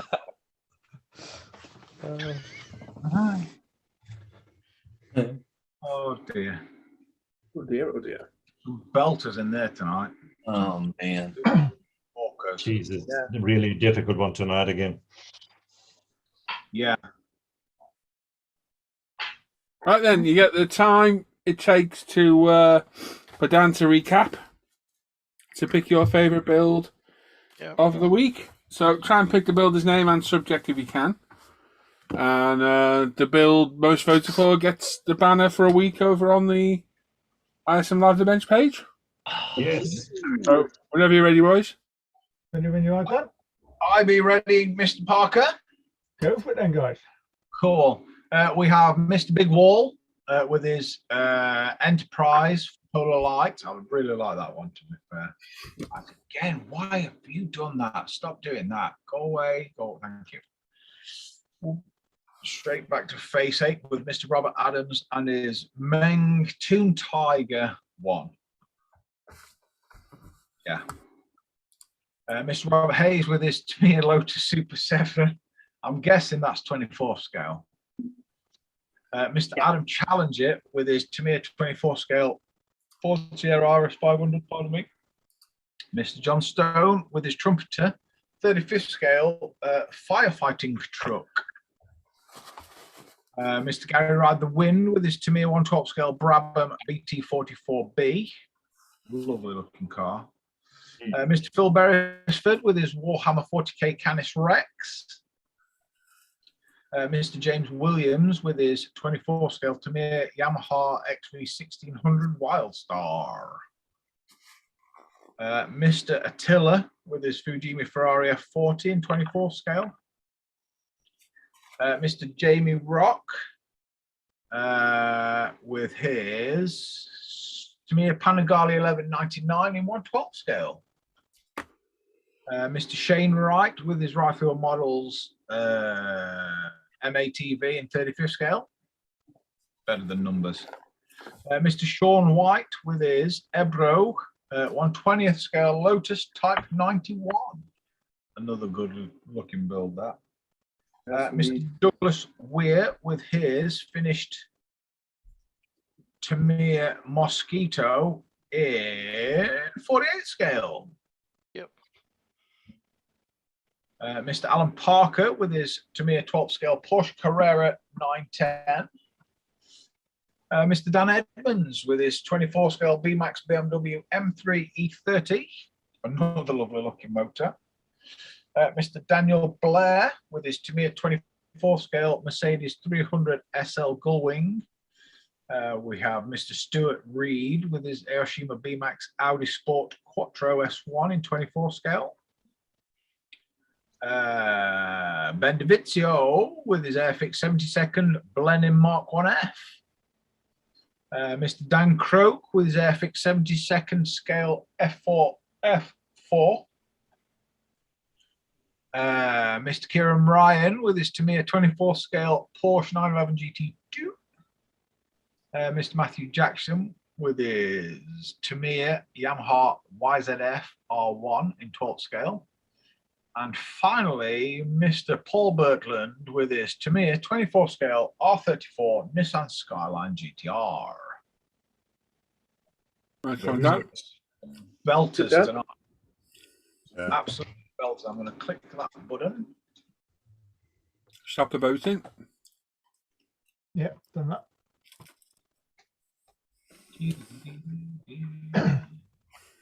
Right then. So we'll start at the beginning for me. So Paul, your choice, please. Yours. Your Paul. Mm-hmm. Thank you. Al? It's a difficult one. I'm going to go for Dan Croak's Wildcat. Thank you. Okay. Mr. Scattergood. I'm going for Mr. Croak's aeroplane too, because it's just, yeah, he's done such a good job on it. Fair enough. Luke Carswell. Thank you. So it's very, very tough this week. There's some stunning work, isn't there? So apologies to you, Alan. Apologies to John Stone, and apologies to Adam and Dan Croak, because they were all there for me. But I'm going to go with Rancher Dan and his gull wing. Good choice. Because the improvement from when he started posting his stuff is just, his worlds apart now. So that's my choice. I'll guarantee you he'll not be able to walk through the door now. Anyway. He doesn't anyway. Mr. Clark. I'm going with Gary Ride the Winds, Brabham. See, that were a close second. Yeah. Should put my glasses on. I can't read my own writing. There we go. It's just so hard. They were. Mr. Croak. Oh, You've put him on the spot now, Al. Stop it. Yeah. I'm going to go with Rancher Dan as well. Oh. I think similar to what Luke said, there's some ridiculously good models in there. But for someone who's not long at the hobby and has shown so much improvement, I think he really deserves recognition for that because it looks really good. Okay. Roland? Yeah, geez. There was really, there was Alan, there was Dan, there was Paul. There was, I thought to keep the peace, I'll take Jamie Rock's Yamaha because I think that's an awesome build. I just like the color combination. I think he built it very well. So it's Jamie Rock, the Ducati, you mean? Yeah. Ducati, yes. Yeah. Yeah. Okay. Any Ducati. That was a nice one. Ducati. Mr. Ashley? Wow. Well, it's been a really tough choice again, isn't it? But for the reasons that others have said, I'm going to go with Rancher Dan because he's come along so much over the last year or so that he's been coming in the hangouts and stuff, and everything he does seems to be an improvement over the next. So. Fair enough. Okay. Ben, you get a vote as well. As everyone said, they've been really, really good tonight. I'm going to go for Dan Croak, though, with the Wildcat, because I know how such a fiddly kit that is. Oh, you should have voted for yourself, Ben. What are you doing? Oh, yeah. Luke Wood? I'm going to have to go with Jamie's Martini Panigale. I absolutely love that scheme on that bike. It's beautiful. Thank you, Coakley. Andy? But, in a similar vein to others, I was also thinking Rancher Dan because fair play. Yeah, it is nice. Andy? You're muted. You're muted, Andy. Here we go. like everybody said, there's so many really nice builds. It's it's just so hard. I'm gonna go with Dan's Wildcat because number one, it's Airfix. Number two, it's 1/72nd. And number three, it's all folded up, and damn, that thing looks good. And number four, he paid you. It just you take a Airfix 1/72nd scale Wildcat and do that to it. That's stunning build. But I gotta give props to Rancher Dan as well. Every build gets better, and yeah, nice build, Dan. So both Dans, yeah. Okay. Thanks, my vote, I'm going to give to Gary for the Brabham because Yeah, it's awesome. Yes. It's a good It's car. so many nice ones today. So what have we got? We've got lots for third. We've got Daniel Blair in second with his Mercedes 300 SL Gullwing. And unfortunately, my Porsche has come out on top this Nice week. one. Well deserved. Well deserved. That's one now. Next. Hold on. Next, yeah. I mean, if anybody wants to see the voting card, it is all there. You know. Man, the recounts. Man, the recount. You know. Yeah, I've recounted. It's the same. Thank you for everybody who voted. Thank you very much. There we go. Yeah. Well, Alan, if you want to pick your best photo of your build and send it to yourself. I will do. Will do. I'll sort something out. Gary Ride the Wind is in the chat, says, Jim, thank you. And thank you for saving us all in 1945. If it wasn't for America, we would be in the dark ages.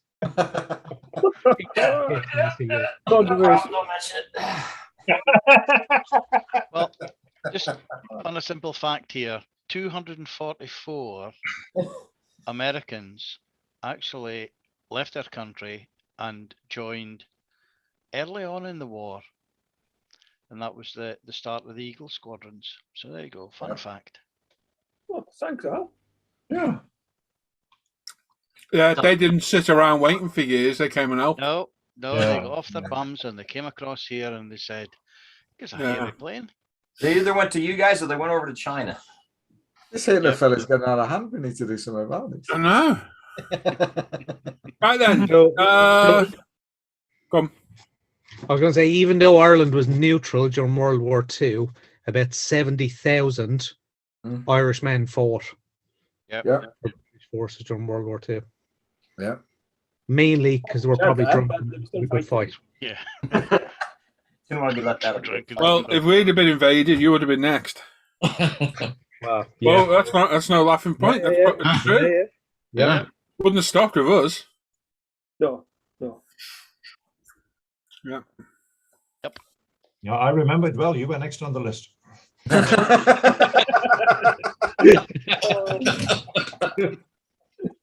Right then, Jim, do you want to do your interview?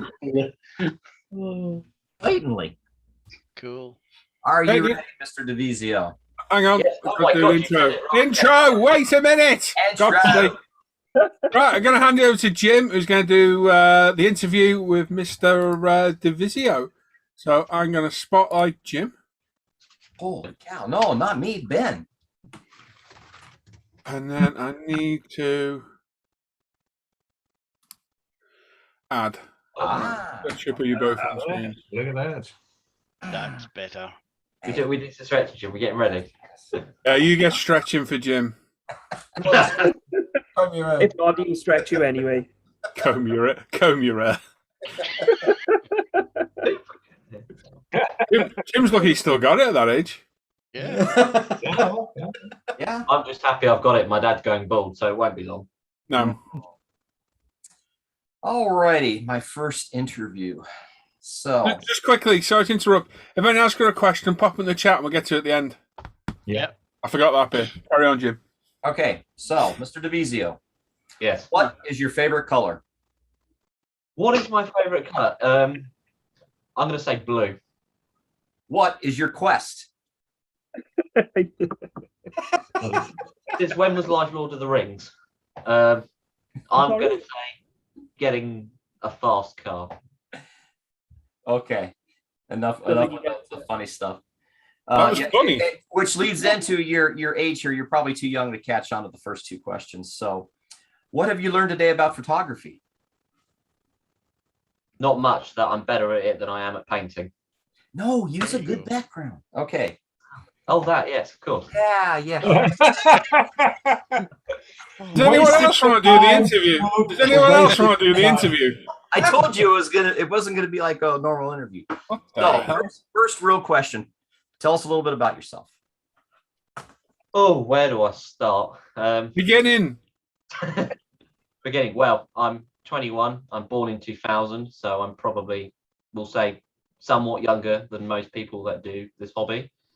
I mean, I started off way back in, for me, it feels like the heady heights of 2006. Weird, I think it was a Tamir German infantry. I seem to remember, $4.99. I have it somewhere in the house. It's atrocious. The faces are bright neon pink and everything is Pritt sticked. so glued with terrible glue to the figures. That's really when I started. Carried on with the hobby for quite a while. Dropped it, I'd say, probably about when I was 12. School and that got in the way. Did my GCSEs, then did my A-levels. Now at university doing politics and IR, and yeah, got back into the hobby, I'd say, before sort of lockdown, a couple of years before, because I was doing RC flying, but I always had this on the back burner. And then, yeah, really, it's sort of since the beginning of lockdown that I've really gone back into it and, yeah, picked it back up. So what would you say got you into it? Just being forced with the COVID, or just a natural interest? I mean, in terms of getting back into it in 2020 was definitely to do with COVID, having more time on my hands. Okay. But when I started when I was younger, I used to, where my parents had divorced, I used to go around my dad's mum's a lot, and he had built it back in the 70s and 60s. So upstairs, he had all these kits in boxes and everything, all this old Airfix and everything. I was just in awe of it. I just used to love that sort of thing, because I'm big into history and that as well. And it was just really the fact I saw that, and that it just got me into it. I was just interested, and I enjoyed the building. I always did Lego as a kid, so sort of it was always a next step on. And yeah, I went, as I say, from when I was 12, sort of tailed off, got into the RC, so I went bigger, and then with lockdown coming along, couldn't go flying, so I then went back smaller again. Okay. Do you have any genre that's your main modeling interest? It would have to be aircraft, I'd say. Yeah. No, aircraft for me always has been my passion. Aircraft. I started, but when I started back in 2020, I actually started with a tank, or at least one that. Hey! Yeah. I'm going around ticking all the boxes. I started with a tank, and it was a Tamiya Chieftain. That would I say is the first proper one I'd call I've done as an adult build. I've not just slapped it together and thrown it out. And yeah, no, but I mostly aircraft. Tends to be 72nd because I like to have them all on the same scale.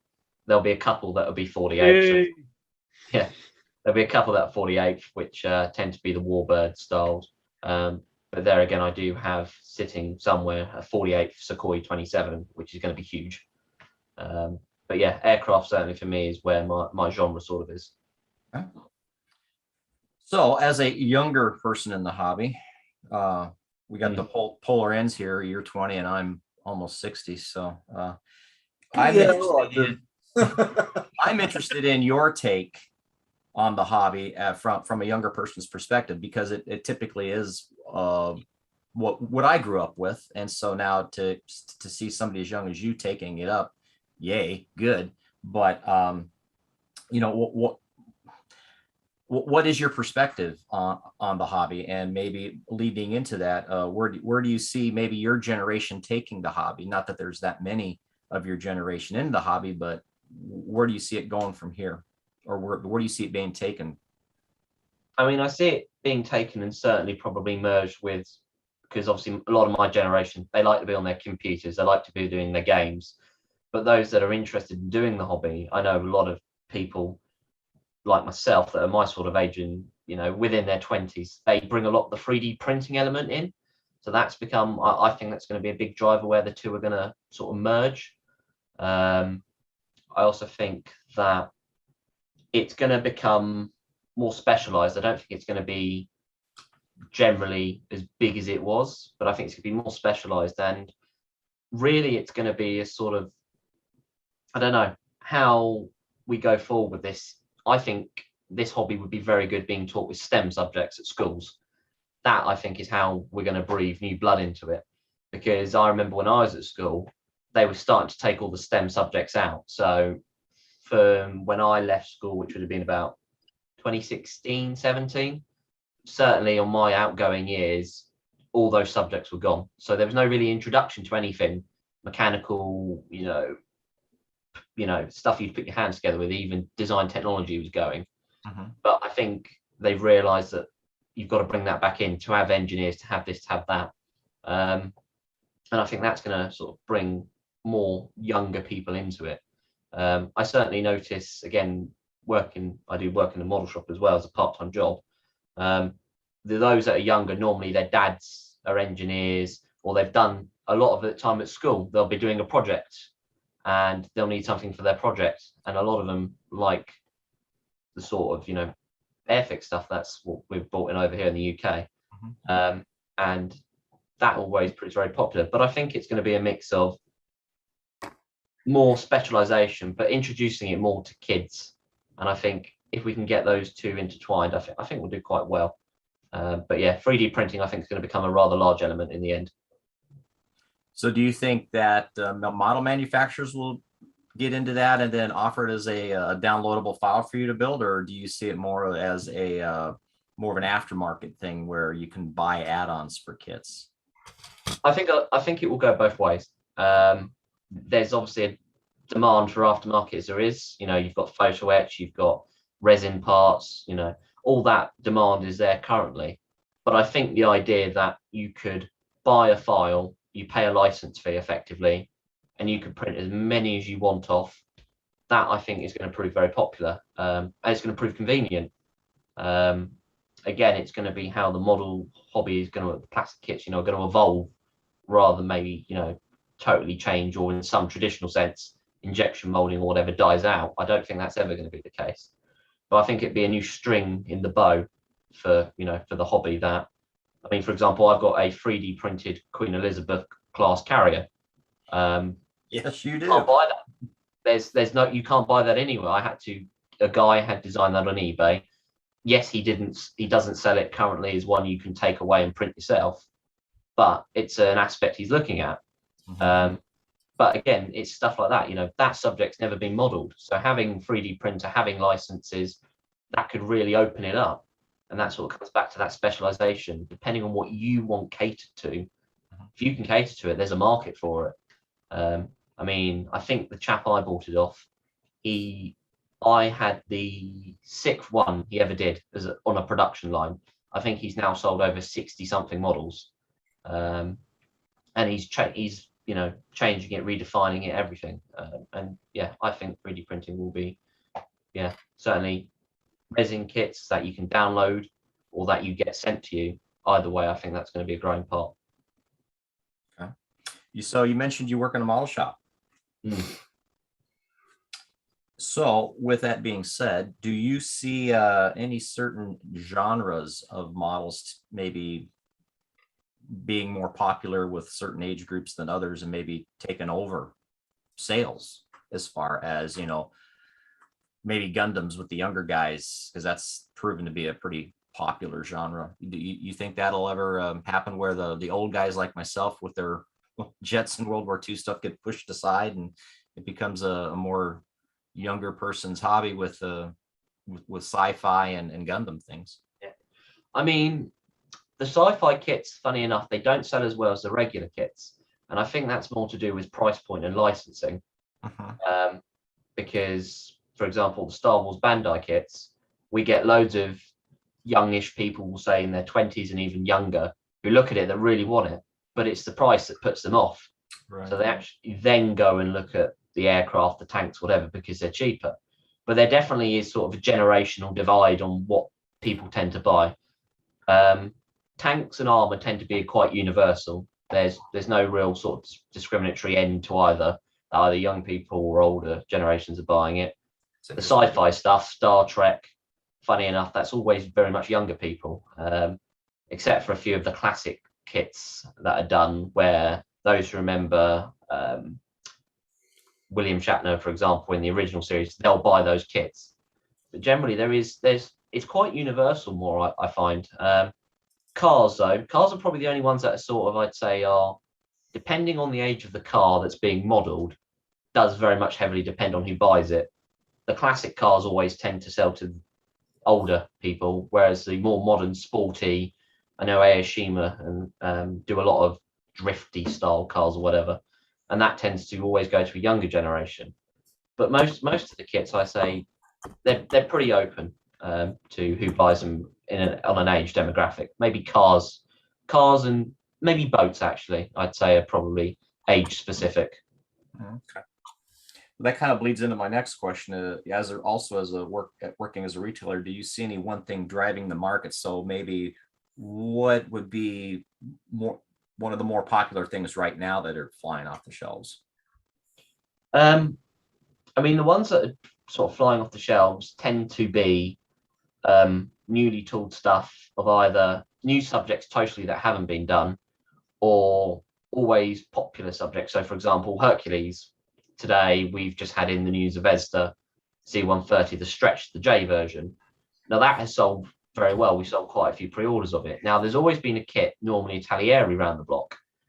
But because they've got this new tool, new stretch fuselage that has not been done, that has proved very popular. So, I mean, the other one that always sells well is going to be normally classic Tamiya, anything that's sub £30. That always goes out the door, no issue, because the quality is good. Yes, the toolings are from the 80, but Tamiya were like this compared to everyone else. They have always flown out the door.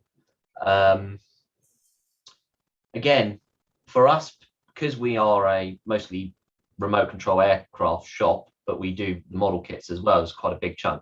Aircraft are always our most popular, so they're always going out. And actually, the thing that's sort of changed, I'd say, from pre-COVID, pre-pandemic, is that a lot of these companies that bought out you have old Airfix molds or old Hella molds, cheap molds, you know, they're under £10.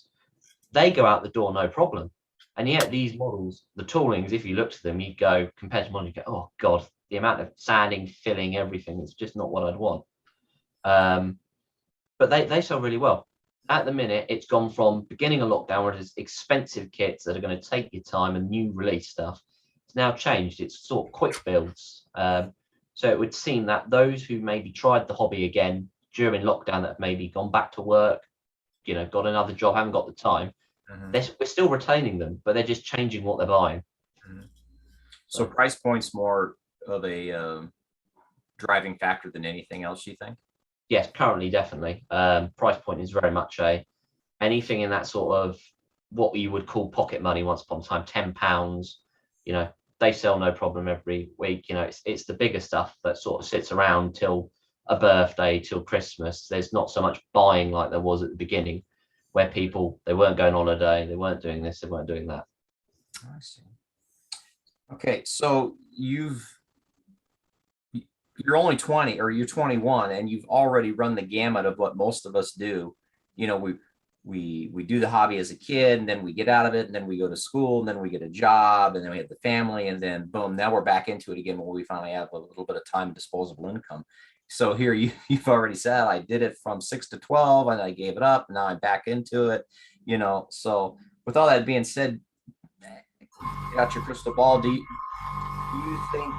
see yourself continuing with this hobby? Do you think, can you look in your crystal ball and say, you know, do you have a real passion for it? You know, is what I'm saying. For me, yeah, I'm mental about it. You know, I can sit down here 10 hours a day and do this. But do you think you'll continue with it, or? I think I will. Yeah, I mean, even with like university at the minute, where, you know, stuff has opened up again, we're going out more in the evenings, etc. We'll go to, you know, different societies, etc. No, I still make time for it, and I think I always will. The one that suffered more actually at the minute is the remote control flying, because you have to set a whole day aside for that, or at least half a day, and that at the minute's not feasible. Whereas this, you know, this hobby, it's small, it's on your bench. You literally can roll out of bed and do it. If you just want to spend 20 minutes on it, you could do it. If you want to spend 10 hours on it, you can do it. And it's the fact that I like to build stuff. I'm one of these probably few my generation that I'm sort of like my dad. I like CDs. I like physical content. I don't want just stuff digital download necessarily. I was just going to say, I'd rather read the book than read it on an I'd rather read a book. I mean, one of my pet hates for university is everything's on a PDF now. So when you do all your readings, it's not go sit in a library, it's now go stare at a computer screen. I'll go print it off and I'll go read it somewhere else. Right. Just don't like staring at a screen, you know. I mean, I've got my entertainment for that. I've got my computer, which I can play games on, simulators, whatever. But, you know, I actually like to sit in the real world and do something. And and maybe I'm an oddity in my generation. I very much suspect I am. I was going to say, because this, you know, it's definitely an older person's, shall we say, hobby, you know, that we all grew up on, and to see younger generation, especially, like I said, somebody as young as you, that's why it was intriguing to, you know, do this interview when we were talking about it in the Hangouts. And what has the Hangouts brought to you? I mean, the Hangouts has brought to me sort of something I never really got when I was doing it on my own. You know, I do it on my own in my room, and that. That sounded very wrong. I just Yes, that sounded very bad, didn't it? Yeah. I want to join the Hangouts you're joining. Bloody hell. No, but when I was doing the hobby, you know, you'd sort of you'd put a model away in the cabinet and it'd be done. You wouldn't really think anything of it. Whereas, you know, where you post it or you show some people, you get good feedback, you know, like tonight with the photo, you know, take a better photo, do the model justice, you know, or there's bits you can improve there. And it's, you know, it helps. And it's also the fact that probably most people have the idea that most people that do this hobby are very solitary. They don't talk to anyone. They go into their shed or their attic or wherever, and they don't talk to anyone. Whereas this whole Hangout idea, this Zoom, Google Hangouts beforehand, that's, you know, it's a big, not club, but I'd say a big, you know, sort of society. You can talk to people. It's very sociable. And, you know, and maybe those who would possibly be a bit more socially isolated, it allows people to come out, you know, out their shell and to meet people. It's a bit like, hopefully, COVID not going awry here, we'll all be meeting in Telford in person. That's one thing, you know, and it's just the fact you get talking to people who like the same thing as you, doing the hobby as you get that little bit of extra drive to carry on. You don't get as much, I'd say, mojo burnout. Whereas if you're on your own, burn it out totally, and then you won't have any more. You know, you'll stop for a while and jumpstart. Right. Whereas you're always getting eked on, sort of, you know, within the Hangouts, which is good. Yeah, that back and forth with. Good grief. Sorry, Monty. You know, you run into a problem, you can bounce it off others that have probably ran into that same problem. That's the one, besides just all the jocularity that you have in the Hangouts that we have fun with. You know, you've got 6-7 guys in there, gals, that you can, hey, I'm stuck, you know, anybody else had this problem, and boom, there you go. So finally, my last question of the evening for you chaps over there. What is the airspeed velocity of an unladen swallow? Very good question. I'll get back to you on an answer. Yes, there's the politician in him. There's the politician in him. He's studying this stuff. He knows about that. You're getting an A in school. Good. You've been studying. African or European? Yes. I got a question for you. I got a question, Ben. Yeah. Pink or brown? Whatever floats your boat. I'm asking you. Neither. Oh. Oh. Oh. Oh. There's a revolution. Okay. Oh, good luck becoming a monk. You don't want to Google that one, Ben.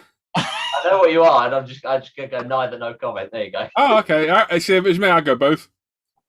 Yeah. Oh shoot. Anyway, anybody else? Yeah, I've got a question, Ben. Go on. So, obviously, you're 21. Mm-hmm. Do you tell your friends about your hobby, or is it something that you kind of not embarrassed about, but you're reticent to engage in a conversation with, you know, in the bar, in the SU? Do you talk about it, or do you kind of keep it to yourself? No, I talk about it. I mean, within for example, the policy society I'm in, the vice president does Warhammer, and for him, he sort of doesn't like to talk about it as much. Whereas I'm sort of, you know, I don't really care what you think. You know, when they go, oh, it's a kid's hobby or this or that, I go to them, well, you're spending money on booze, God knows what, and probably, I suspect, some form of drugs. I said, at least at the end of the day, I've got something there that's tangible, or if I don't build it, I can sell it. you can't sell your drugs because you'd probably be arrested. So for me, I mean, I'm more than happy to talk about the hobby. I'm not sort of one of these people go, well, it's a it's a closet thing. I can't talk about it. It's a kid's hobby. It's not. I think once you get past, when I was younger, maybe sort of, in school, because it's slightly different in that.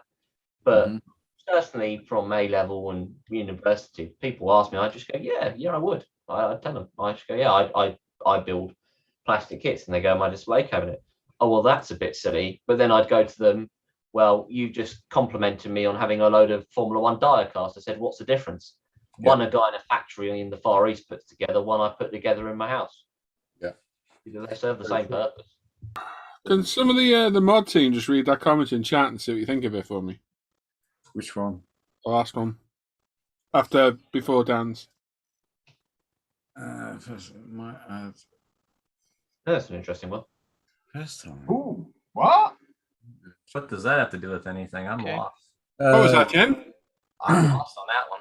No, you said something at the very beginning, didn't you? If you look at the Did anybody else hear that? Or was it just me? Oh, I thought I heard that.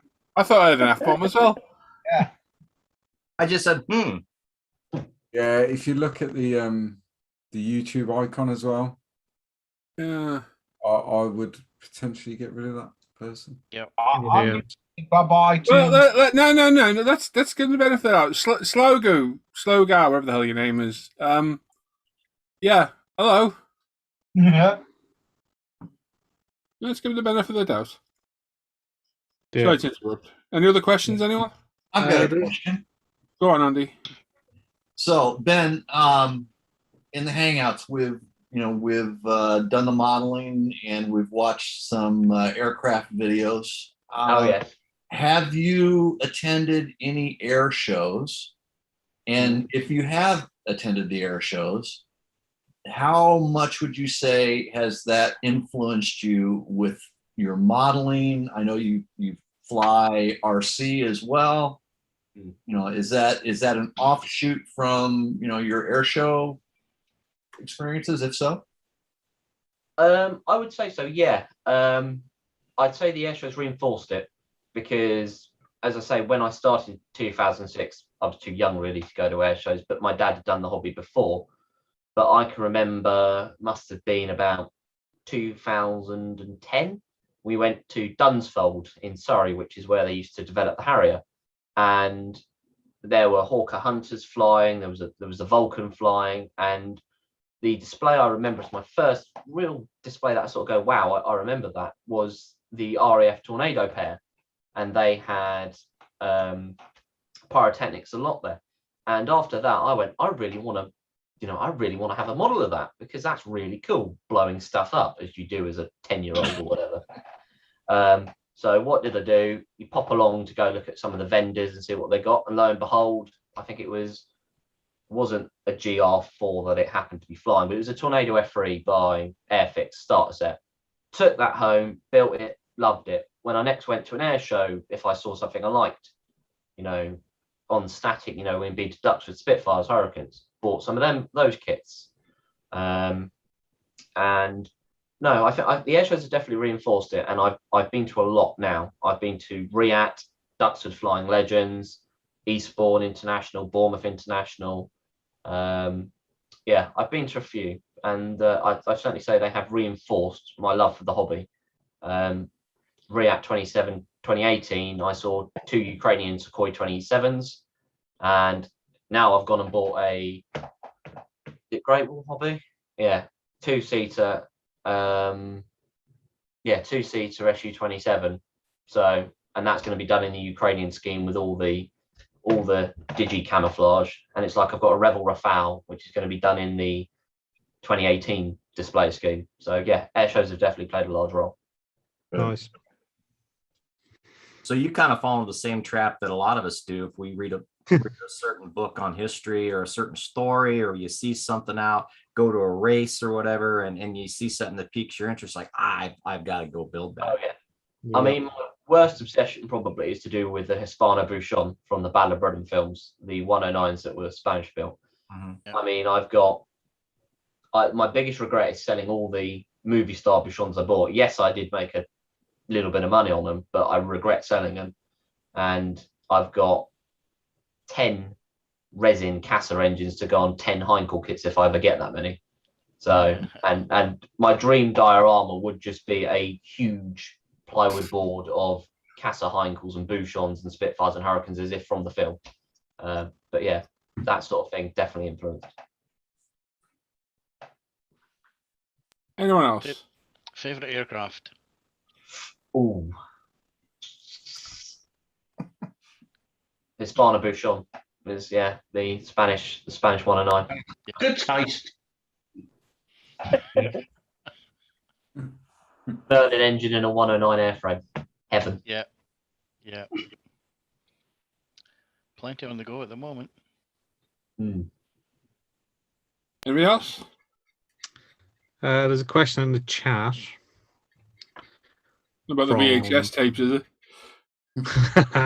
No. It's from Rancher Dan. So, a question for the interviewee: with your model sales experience, would you agree modeling is a universal way diverse individuals can come together despite cultural differences?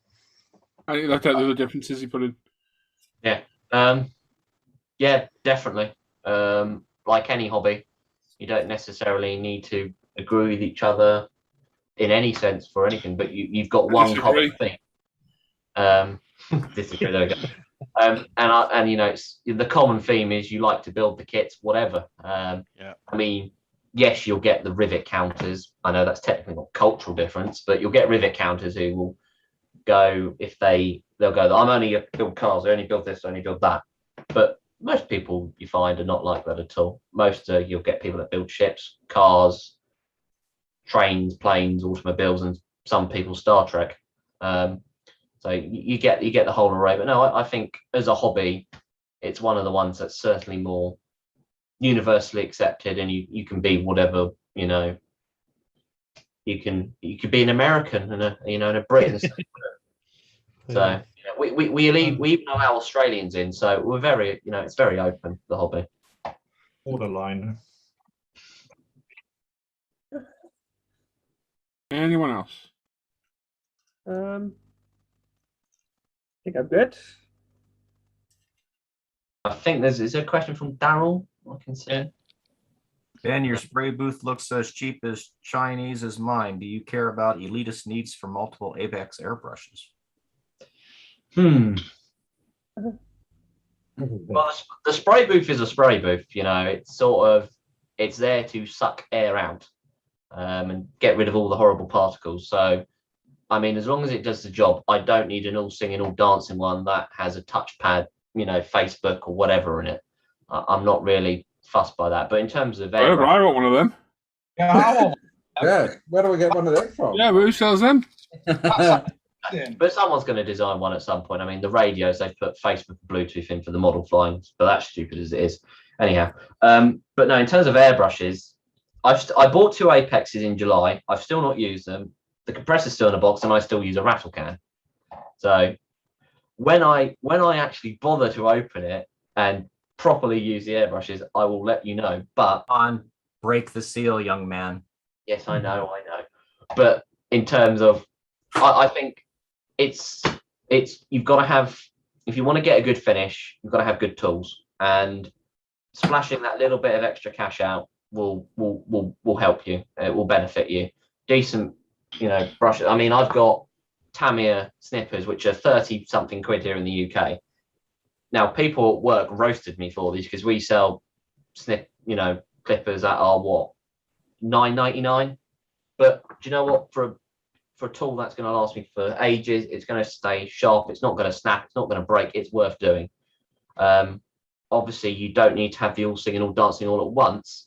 But start somewhere and just slowly build up. You can't. Yes, all that basic, go straight to the top, son. That's where you need, straight up there. That's where you need to be. I don't know anyone that's come into the hobby that has dropped 10 grand on a cave. Within the first. Well, I know what I'm saying is when most of us started, you were building on a dinner tray in front of the TV, or You know, mine was an IKEA dinner tray. That's what started off with. All this stuff and all the tools and all the paint and you know, all that stuff comes over years. You don't need it to do the hobby. It just makes your life. I'm going to say, technically, you don't need it, but it's so nice to have it, though. Yeah, it's a nice to have, not a need to have. Yeah. Again, you can start, and this is a good thing about this hobby. You can be as cheap as you want and have, you know, you can get in for very little money. You can go buy an Airfix starter set for 10 quid and you can get started. Or you say you could spend tens of thousands of pounds and get the flashiest man cave, whatever. But you don't necessarily need to do that. It's not within this particular hobby, but within the RC flying. I know someone who came into the shop, Land Rover, the lot, nice watch, etc. He spent best part of £1,000 on a model that wasn't suitable for him, and we told him that. He said, no, it's fine, I know what I'm doing. He came back 2 weeks later with a model in a bin bag complaining he couldn't fly it. So you've got all the money in the world, but, you know, got no talent, got no skill, you're not going to get anywhere. So my advice would be start off in you know, with the dinner tray or whatever, if that's all you can go for, and go from there. Just build up over time. You know, no one's stash or tool set appeared overnight. No, unless they nicked it. But obviously, we're not saying nick it. Hang on, yeah, we are. Baby steps, eh? Baby steps. Absolutely. As we're all sat in caves. Yeah, but how long you been in the hobby, Dan?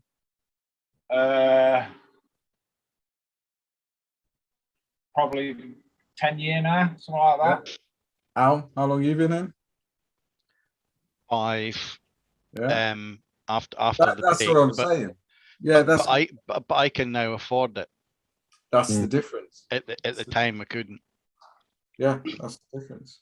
But yeah, like you say, Ben, for less than a tenner, you can build a model. Less than 10, you can get started. The bar, you know, which is really good in this one, the bar is set low for entry. It's not high. It's not like RC. You've got to have probably £300-400 in your pocket before you even get going. You know, this, it's a tenner. I mean, you could even go get your kit of choice and go to the pound shop and get paints. It still works.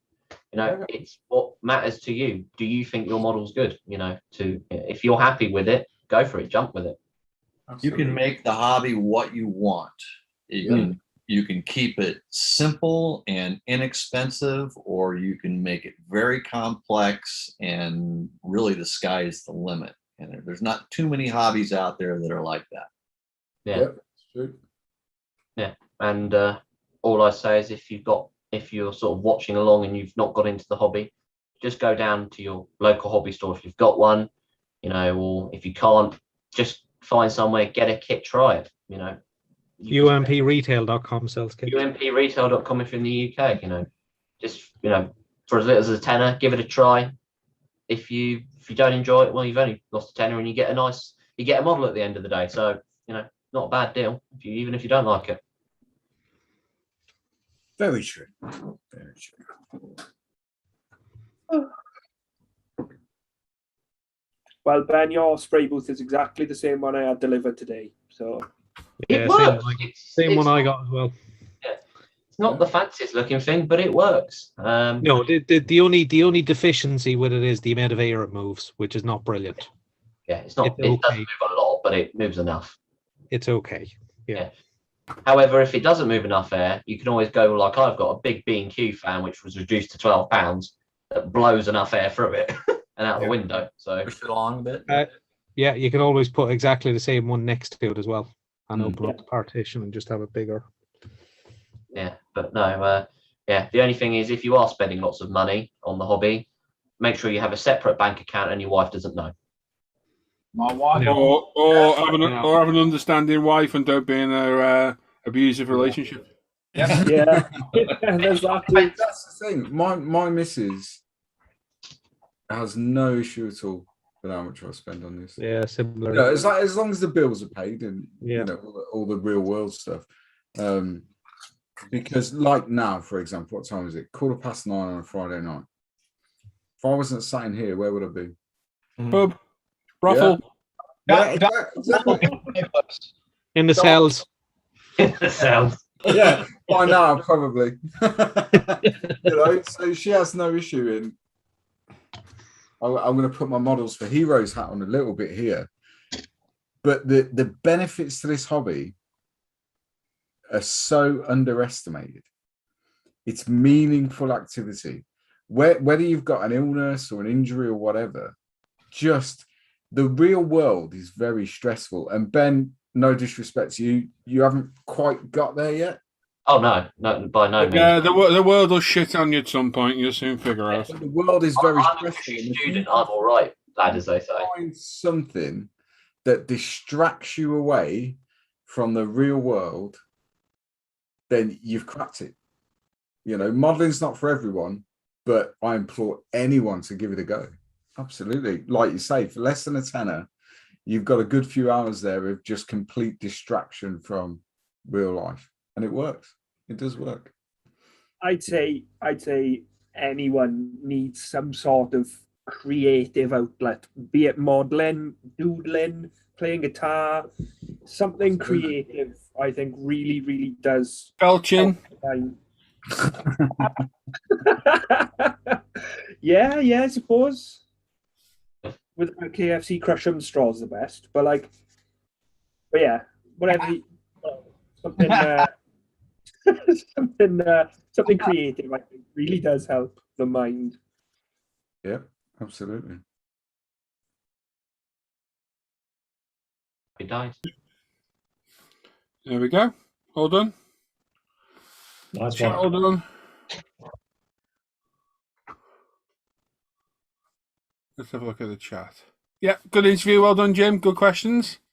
Well done to Ben as well. Very good interview as well, mate. Thank you very much. Very good. Very interesting. I'll tell you what, that student line's not been wasted, has it? They've trained you well. Trained me well at the old politics. Yes, they have.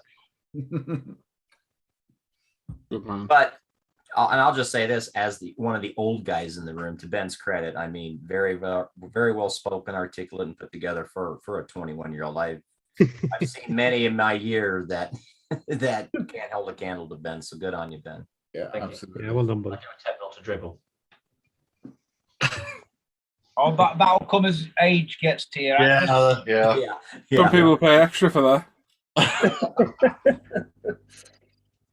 I did. Yeah. Oh my God.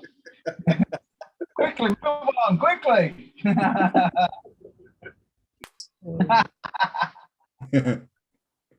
Oh God. It's reckless, isn't it? Left to his own devices, we can go south very quickly.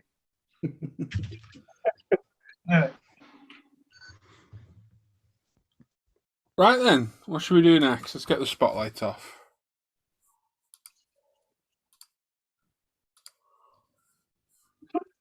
There we go. He's in all his glory. Majestic. With his not so secret door. Yes. Have we got any chat to catch up on? Everyone's just talking amongst themselves, really. Apparently, Slaugo or Slugo or whatever his name is. He's new back into the hobby and has spent $2,000 in 2 months.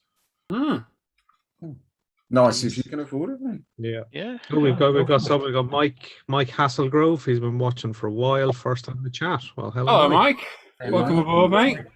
Welcome aboard. Welcome. And Gary Ride to win this kissing Jim's ass again. Oh. Again. I'm lovely. I've heard Jim. Yes. I'm a little concerned because Gary has a fetish for extremely large things, so maybe he's telling me I got a fat ass. Okay. And Rancher Dan suggests Ben's new nickname should be PM Ben. Yeah, you stick to building models, Dan. Yeah. Not for everyone. A Sean comment. There we go. Dave Marzell says he's the oldest. I don't know if you are, actually. One of them. Well, everybody rags on me for being old, and I know there's older guys. I guess I called the airstrike in on myself, so they'd like to fire away at me with that. Just don't try to defect here. Yeah? Come on, Jim. It's all yours. Yeah, Step behind the curtain. Yeah. I've got you beat by a couple of years, Jim. Yeah, you, Dave, Al. Saying nothing. Roland's even older than I am. So I am. I just don't look it. That's the difference between us. All right, Jürgen, calm down. He's a few. There you go. Right then, what should we do next? Where are we? What we got? We got Luke's section, questions. Is that it? Roland and my stuff. Oh, Roland, yeah. Go on, Roland. We'll do you next then. All righty. Let's do it. Should be quick.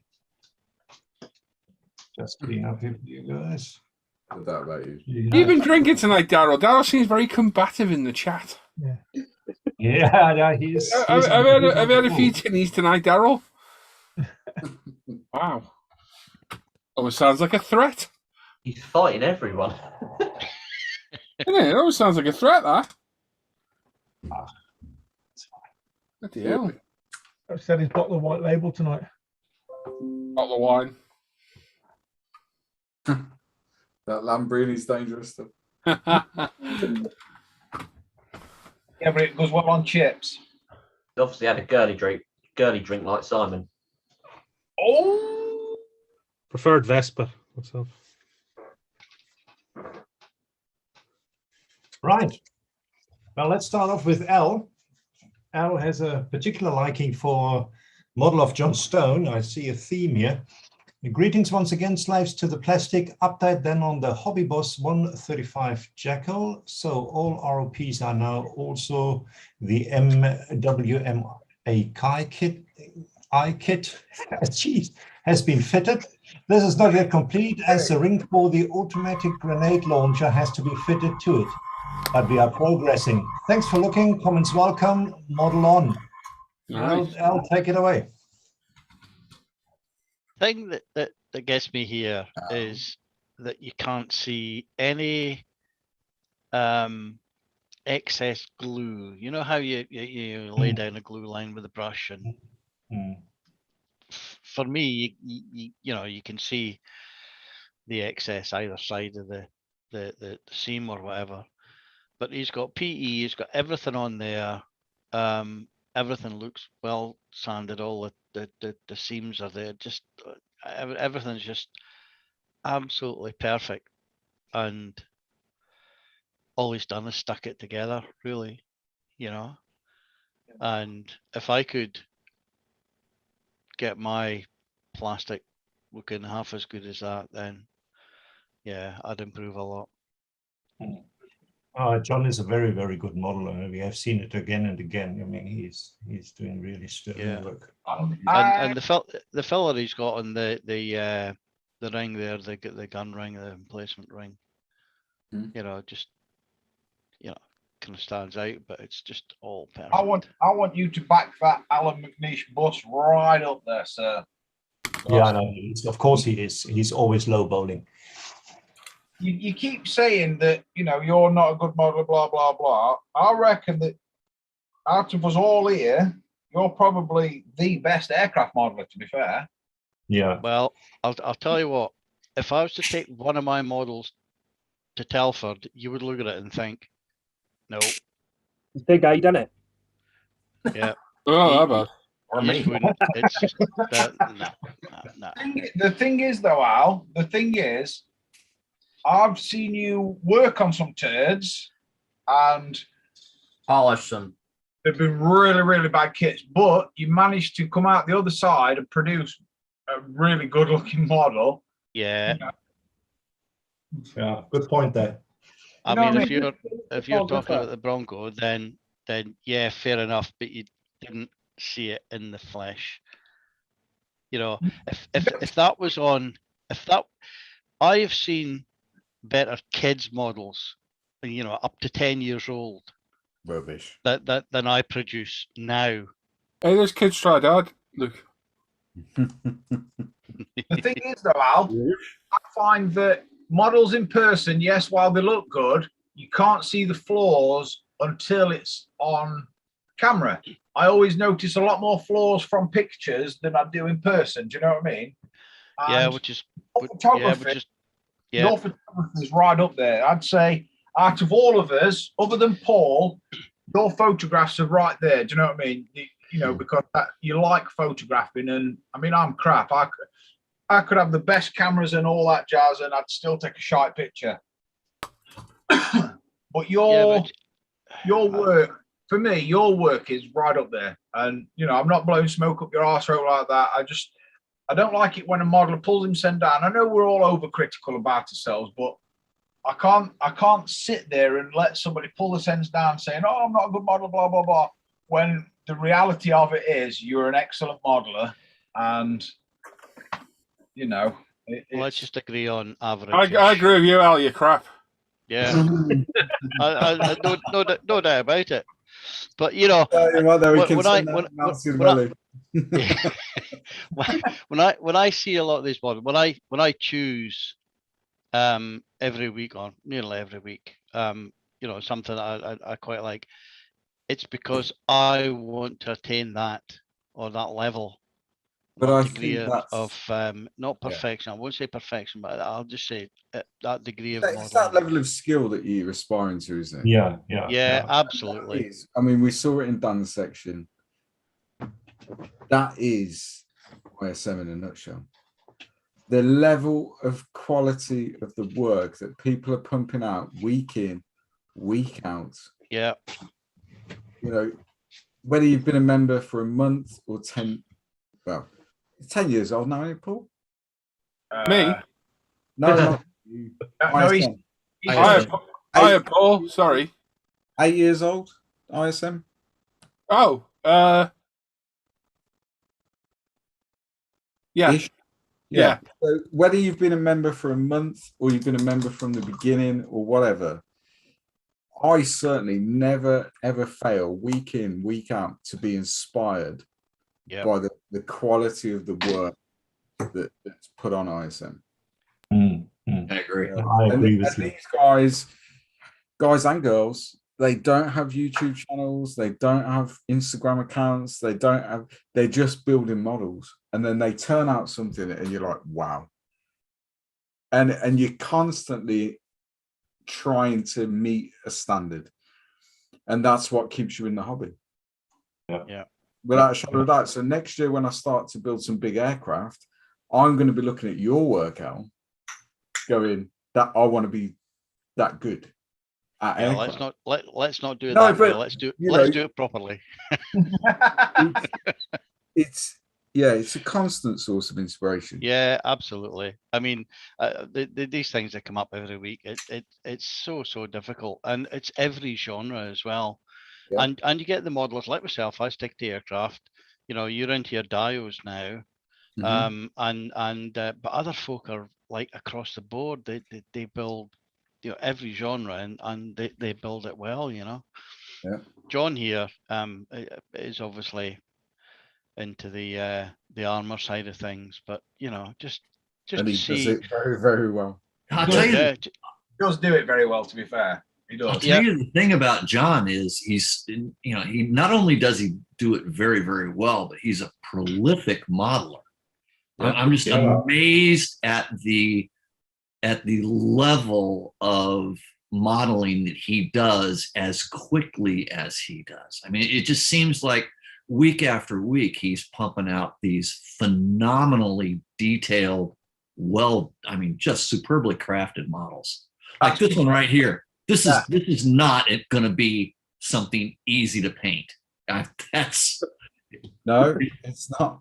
It's not. And I know that within a couple of weeks, we're going to be looking at, you know, what have you finished this week? And all of us will be just amazed by what he's turned out. I think what you can see from John's work, and he does it very, very well. So he doesn't hide anything on his armor builds with weathering. No, because he does very minimal weathering. He's not. I've spoken to John about this at length. He's not a massive fan of weathering. He does a little bit to put some use on that subject, but that's it. The build speaks for itself. Right. You know, and with him just retiring, he wants to sink his teeth. You know, he sunk his teeth into the forces for 2 or 3 decades. So is transferring that energy now into another passion that he's got. And it, like he said in his post earlier, it sits for 8 to 10 hours per day, you know, modeling, eating bananas in one mouthful, whatever. Drinking beer out of dodgy shaped glasses. That's that's his new not a new passion, but he's got more time now to dedicate to that passion, and it's definitely showing. I mean, before he retired, yes, he was producing really good models, but he was producing one every month, every 6 weeks, something like that. He'd start a new one, obviously, but you know, at the minute he's producing a decent model every 10 to 14 days, something like that. Do you know what I mean? Because he's got the time now he's retired, you know, he can kick back and drink after a dodgy class and, do you know, model to his heart's content. And I think he's a good modeler. I think he's a really good, talented modeler. I mean, the thing for me about this model is I'm really interested because this is really the baseline, if you like. You stuck quite a few bits of plastic together. It's a very, very complex shape. I'm going to be interested to follow this and see exactly how the primer goes down. Yes. And, you know, because if you look at all that areas in there, that's going to be hell on earth to prime, surely. Well, I have built the Airfix version of said Jackal. Inside out, time it inside out. Well, that's what I did. I went steady and I made sure that there were bits where I could physically get my brush in, you know, like that turret ringy gun mount thingy on the top there. That was really tricky to try and paint. And you know what I mean? I think I bought 2 Black Dogs PE set and resin / stowage set for it. And oh my God, while it's good, it was the worst mistake I ever did by, let's buy all this and bodge it all on and it'll look really good and I'll paint it. And no, it didn't work. It is a tricky one to paint. It really is. Yeah, but for me, John. I would have primed and painted everything that's inside there just now, you know. The thing is, you're an aircraft modeler, so in your head, you're breaking that down exactly like an aircraft. You'll paint the cockpit and then you'll move on to the fuselage and then do you know what I mean? And I definitely understand where you're coming from, but it is. That back wall, you can just make out some like roll cagey type arrangement. Yeah. That area there is going to be really hard to paint. And down there, yeah. That'd be easy to do that. Just go like coat angle the airbrush, you'll be fine. See what I didn't do that. What I did is wide open at 25 psi, just stick it in there. Like coats, piece of cake. See it come out of all the other orifices. Once you strip out all the other cracks, you gold, and then because it's sealed up everything. Yeah. It is a tricky one though to transfer from one modeling, John, like Al says. You know what I mean? He'd try and paint all the insides right now before doing it. You know? And sometimes you've got to challenge yourself to become a better modeler. I mean, I like a bit of everything, you know. As we all know. But I do like to. I think the time has come. We're moving on. Yeah, that's probably a good idea, that, Roland. Yeah. Right. Dan Croak has chosen this one from Chris Pilling. It's a little update on the 916. bit laid up at the moment due to ankle injury. Hope you get better soon, buddy. But I've managed to get the Golf decals down. Bike is made up, details added, just a few finishing touches to go, a couple of pipes, etc. But this will all get down when it's clear coated, done, and dried. Dan, take it away. I think this is a bit like actually Dan with the Martini. I really like the Golf scheme, so just kind of, yeah. I just saw a 916 in Golf colors. Looks brilliant. He's done a really good job on it. It's an interesting frame color as well. It's quite different from the norm, so it's gonna, I've done a 916 in the standard red. Alan, I know you've done one as well. It just, not many people do unusual schemes, so I just thought it looked really good. No, it is a beautiful scheme. I can not agree more. And it looks like he's doing a fantastic job. Yeah, everything looks good in the Golf scheme. Oh, is that the secret? Yeah, anything. Alrighty. Okay, then we move on. The one which I've chosen. I have chosen. And me. Which, I'm sorry, let me rephrase. The one which Paul has chosen, and I just added myself onto it. Thank you. Is the one from Thomas Probert. A little more progress on my long-term 132-second scale Sunderland project, Tigger backform. Props have been modified from the Revell Bullfighter, painted and lightly weathered. Transparencies are now being worked on, and with some careful trimming, appear to fit well. Phew. Holy cow. That's got to be giant. What attracted me to this one is that it's vacuum form. Now I have seen guys doing that, and it looks extremely fiddly and haphazard. So this is unbelievable. I had the same thoughts. I agree.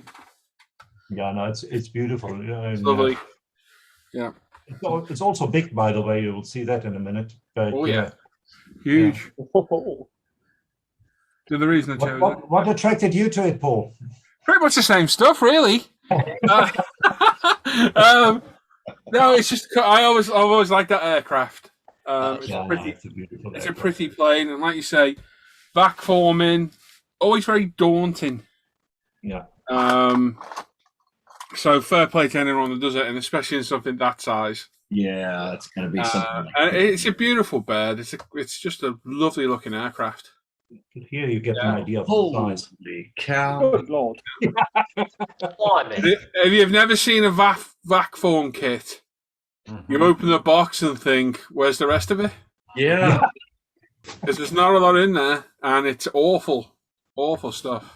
So fair play to them. And especially in that size, 132nd scale. Yeah. Oh, mercy! Big. And a complex build. I mean, just being able to get a vacuum form kit that large to stay together. So we've all used a vac form tool. Must have used it in like secondary school. Yeah. You know how flimsy the plastic is. Yeah. Yeah. Well, that's that. Yep. It only gets its strength once it's built up. And if he's actually put some other structure on the inside, like inside the wings, maybe, Yeah, he has, yeah. Just to either keep its shape or to stop it from getting poppy, maybe. I've heard a little blue pill helps for that as well. Well, whatever floats your boat, mate, wherever you need. Whatever floats your Sunderland. Yeah, whatever. That's your Sunderland. It's one of my favorite planes, let's be honest. It's a good looking plane. Because I built a Tillery kit ages ago, and the panel lines are ridiculous. The kit goes together great. I think it's a Tillery kit, 72 scale. Yeah, it is. Yeah. Yeah, the panel lines you could trip over and put a claim with the council for. They're huge. Ruins the aircraft. It ruins the look of it. Is the Sunderland the flying boat that had a problem blowing up? I don't know. Not that Are you thinking about the Comet? There was some sort of flying boat that they had problems with something igniting in the planes, and They just blow out of the sky. And I can't, I think it's the Sunderland. There was a big point in The history. only thing they blow up were German U-boats. I can tell you that for nothing. Was its nickname the Flying Porcupine? I think it might have been, yeah. Yeah. Okay. All right. You might very well be right, Andy, but I'm not aware of that. Yeah, they're just and it was involved in some big historical moment in time where everybody was wondering what happened to the aircraft, and I thought it was a Sunderland that was involved in it. I have to figure that one out. So beautiful planes, massive and vacuum form. I can't wait for this one to be finished. I mean, looking at the work he's doing now, I can just but imagine that this will be an excellent model once it's finished. Really looking forward to it. Right, then we have some late entries here. This one is from Alan. He has picked out a model from a certain Dan Croak. A little bit of progress this week on the Revell 124 Dodge Challenger 1970. Bare metal foil done, decals added, and interior wood decals added. What do you like about that, Alan? Really? I just like the use of it. No, seriously, the bare metal foil that Dan's using, it's not the easiest of things to use to get it to lay down and look good, crease free. And Dan's done a pretty good job there, to be fair. I like the colour. I like the paintwork of the car. I just think it's going to be a stunning car when it's done, It's a bit of flocking on the interior there by looks of things as well. No, that's actually that's just UMP primer on the interior. Is it? It's actually the floor is textured. Okay. The floor is textured. Yeah. And they even rubber mats in. So yeah. That's just going to get dry brushed, I think. No, it's looking good. Looking forward to it. Yeah, all that extra bare metal foil was just from that little support in the side there. Bare metal foil is a messy business.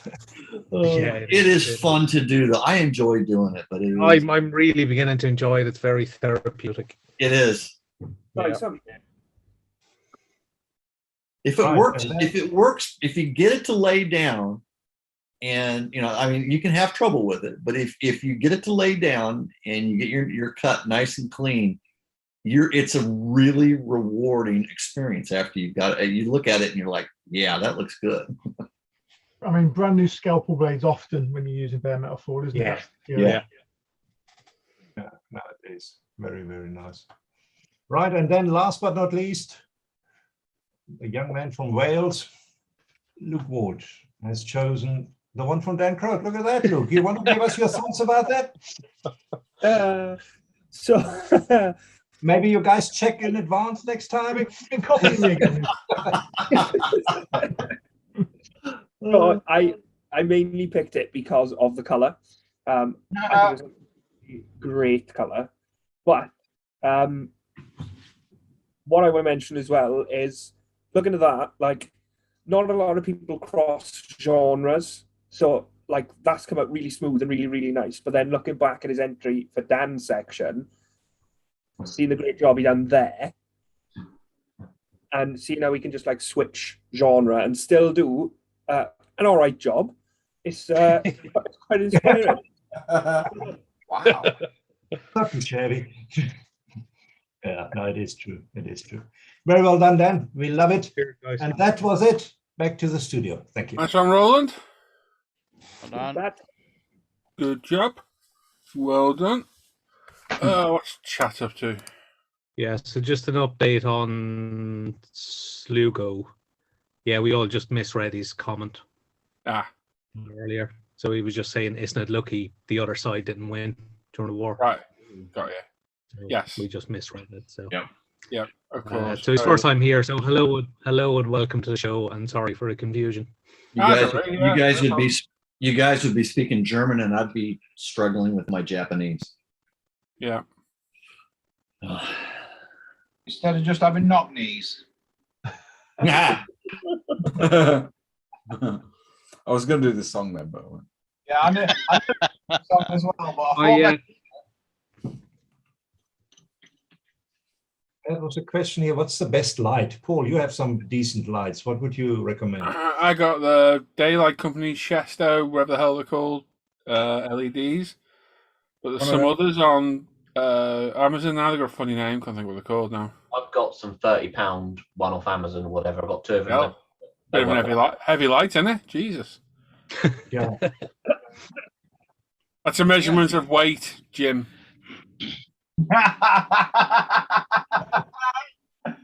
Oh shit! You can hear the disappointment in Jim's voice there, couldn't you? So, so just with reference to vac form kits, that's a vac form kit. Yeah, that's it. That's its entirety. No decals. Now cut that out. Oh yeah, you got to cut it all out yourself as well. Yeah, yeah, you got to cut it all out yourself too. Yeah, so there's kind of 1.5 sheets of styrene, and that's it. No decals, 1 sheet of paper. Yeah. Yeah, fair play to anyone who builds them. Absolute fair play. Yeah. Yeah, I'll put that in the circular filing cabinet. We buy all these kits.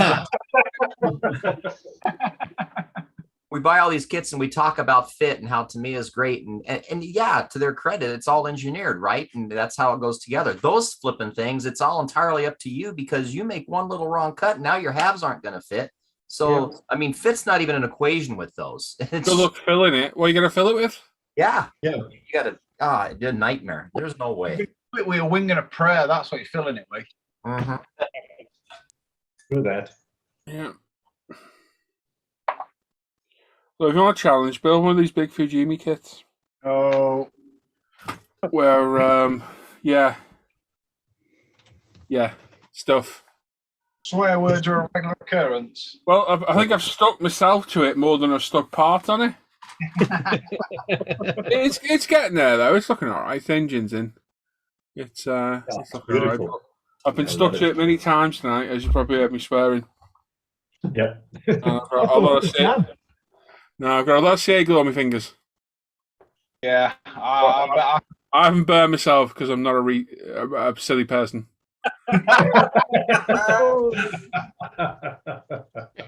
I just forgot that put a bunch of glue on it, and then I was paying attention to something completely different. Yeah. Right. What, Luke have to go? Got Luke and questions. Dan? Yeah. Luke, come on, mate, we'll do you. Oh, yeah, it's a quick one. Hello. Sorry about that, guys. Don't worry, it's all right, mate. Luke, can I do your bit? Yeah, go on. It's going to be a quick one. Okay. Now, Shep. Oh, Ben. He's doing on Andy. Come on, let's go. Oh. Andy just had to. There must be somebody stuck down the well. Yeah. Come on, Dad, let's go. I mean, you distracted a lot. Okay. So,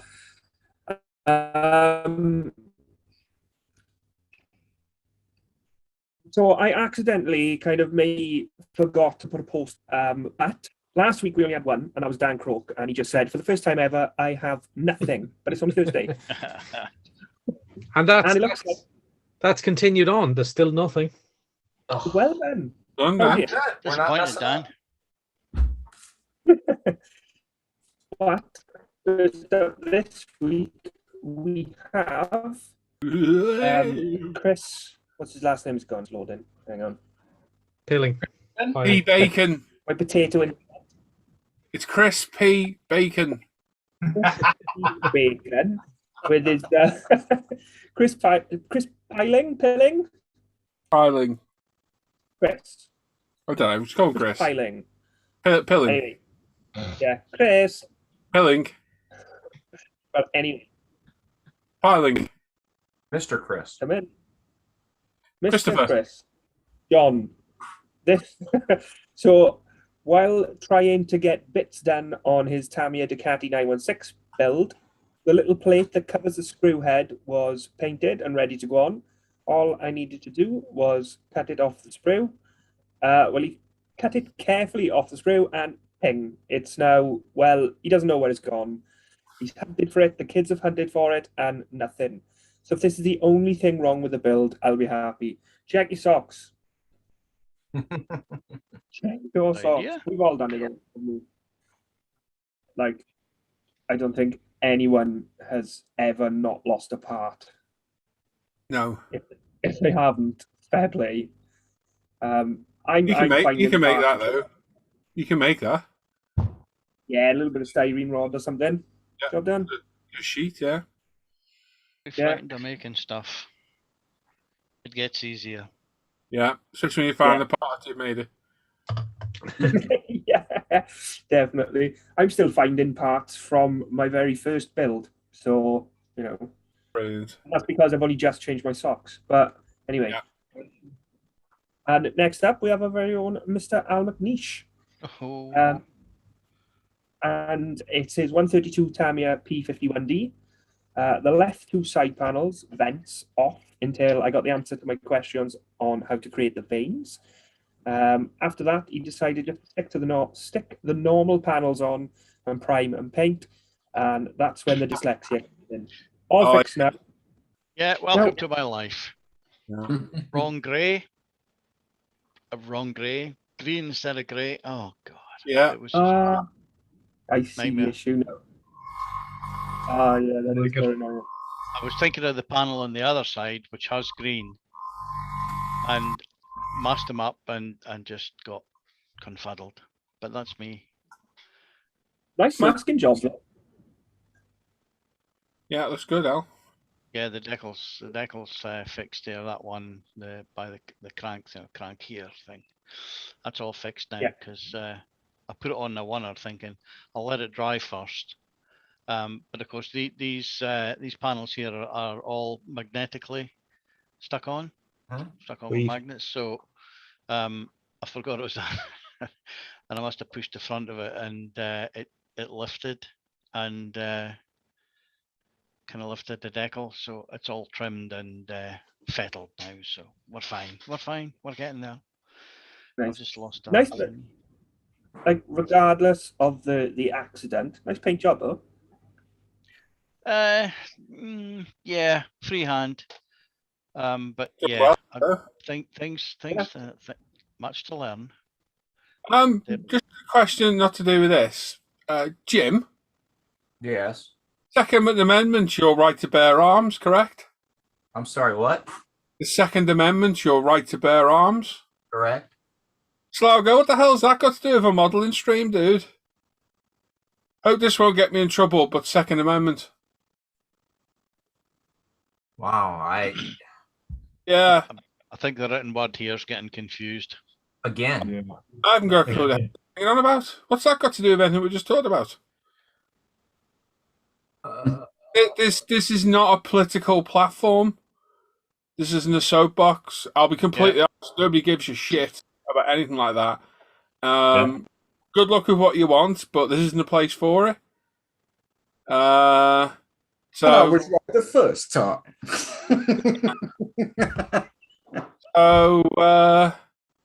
Yeah. Let's see where the next comments go and whether you're still going to be with us in a bit. Anyway, sorry to interrupt, Al. No, it's all right. I want to go. Finished. Okay, nice one. Yeah, and that about wraps it up for this week.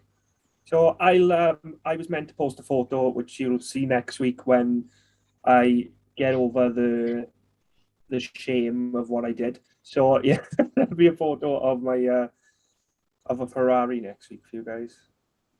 Daryl, why are you talking about Alec Baldwin in the chat now? Oh, did you guys hear what happened? Yeah. Okay. Well, maybe that's what all that is. So, again, I don't see the relevance in the modelling chat. You're absolutely right. So, what the hell are you going on about? Yes, but it's hard to get. It ain't Texas. So? What the? Am I in a different frigging world here? What the hell's going on? No, I think things have just. Twilight Zone. Shit about amendments, political debates. It doesn't belong on here. It's nothing to do with this at all. Nothing at all to do with it. And we don't need horrendous things that have happened in the media being bring up in the chat either. You know, tragedies, people losing their lives by accident. What the hell's it got to do with this? Seriously. What the hell? A couple of random things to say. Yep. Okay, Ron. Paul, what was your favourite motorcycle build? Any of the Honda RC211s, Ron? I love those Hondas. Tough shout between my Repsol and my LCR. I'm going to go with the Repsol because I like the Repsol bike. So the Repsol 03 RC211 Rossi bike for me. Hmm. Although the 1/6 Africa Twin was very enjoyable as well. So that's the one to get. Steve's there saying, hope he gets to go on Monday. Excellent, Steve. That's good. That's good. Lovely. Don't worry about Daryl. That's talent. That it. Great job. Yeah. What the hell? You're not on that Mullicar group, are you?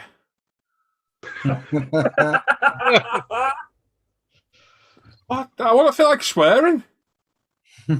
Maybe he's been drinking. I think half the chat's drunk. It is Friday night. Lucky buggers. It's only 2.5 here. I'm missing out. Yeah, but remember, they may be drinking and watching the USGP, Jim. I think they might be drinking thinners. Yeah. Well, they've got a bottle open at least. Someone's a knucklehead now. Who's a knucklehead? About a motorbike there, I think. Yeah, Harley Davidson. What the hell are we going on? Dean Johnson said mine would be a Harley, and he says knucklehead Harley is what he's going on about there. Oh, talk about misconstruing. He's not having much luck tonight. What's talent? That's what that was. Great job. What the hell are we on about now? I think he's just congratulating Al on his paintwork. Makers made the most sense there of all those posts. I agree with you. Master Toy Maker, whose name I've completely forgotten. He told me the other day. Grant. I think it was Grant. Please be Grant. I'm sure it's Grant. Pretty sure it's Grant. It's probably not Grant, but anyway. Dan will tell you it's John.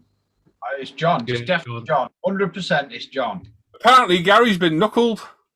Oh, really? Oh, we knew that would happen. Lucky. Yeah, Gary, we know you're in some dodgy stuff, but Jesus.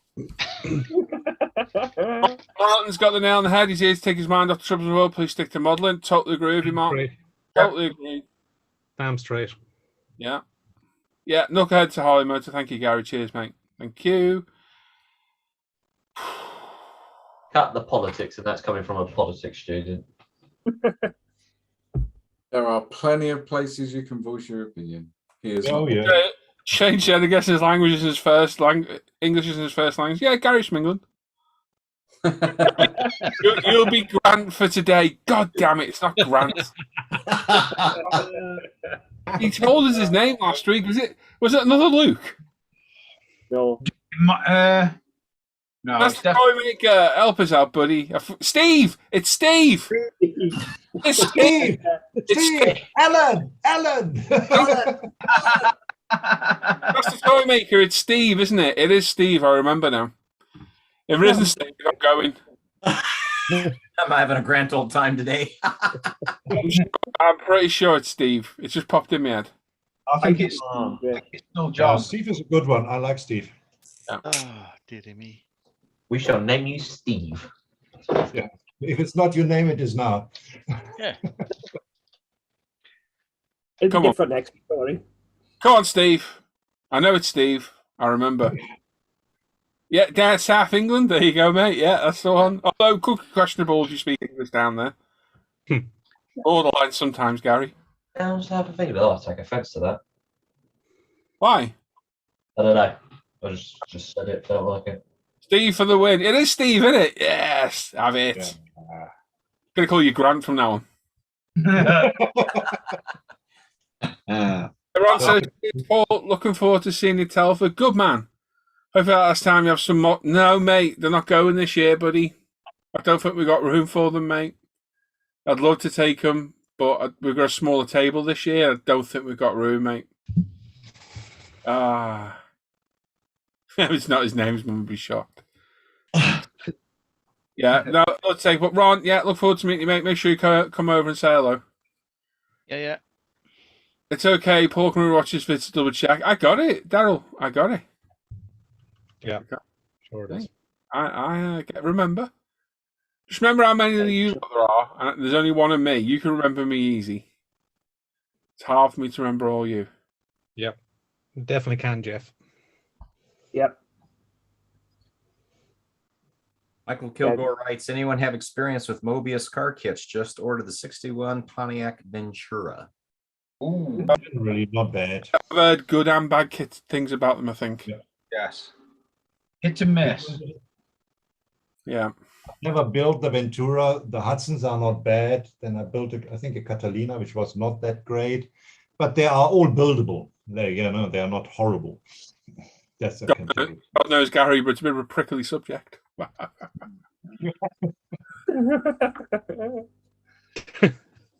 So, yeah.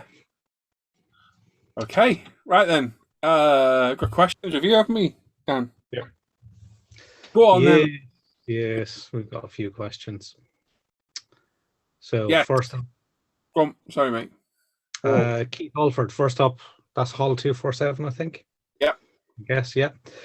What would the crew recommend for cleaning an airbrush after use of lacquer paints? Has not really used them yet. Many thanks. Cheapest lacquer thinner you can get. Yep. If you go to any of my videos, Keith, and look in the product list, it's in the description. There's a link to a 5-litre can on eBay where you can buy 5 litres of the stinkiest, nastiest cellulose thinner for 12 quid posted. Yep. There you go. I got this stuff which has been in the garage for ages, just called standard thinners. That's it. Yeah, that's the stuff. Yeah. It's usually reclaimed thinner. I would add one thing. If you do straight lacquers and you don't paint any acrylics, give it after you've cleaned with your lacquer thinner, give it a rinse through, blow some water through it, just to kind of clean it out a bit. If you do acrylics, throw some like the UMP thinner, the acrylic thinner, through it, rather than leaving the remnants, say, of lacquer thinner in there. Yeah, so what I do, I use that cheap cellulose thinner, and then once it's clean, well, to sight, then run UMP cleaner through it, just to get rid of that lacquer thinner. It works, because otherwise I find you can get, with a cheap cellulose thinner, if you leave your airbrush for a while, you can get that sticky trigger. Exactly. Yeah. So I always run UMP cleaner after it, and that stops that. Yeah, neutralizes it. Lovely. Daryl saying, is your table big enough for a couple of apexes? Be a couple of dozen there, Daryl, yeah? Might have to be quick. Yeah. They're on the way. I don't know if you missed at the beginning. They'll be with me on Monday. They'll be on the site through next week, hopefully. I think it means you're going to have to be quick to get one, because they go real quick. I don't know. Yeah. They did 2 years ago, didn't they? They were gone. Yeah. Yeah. Going down to the question in the chat there as well, I think. How was there? Oh, I'll get to that one. So a question from Luke Carswell.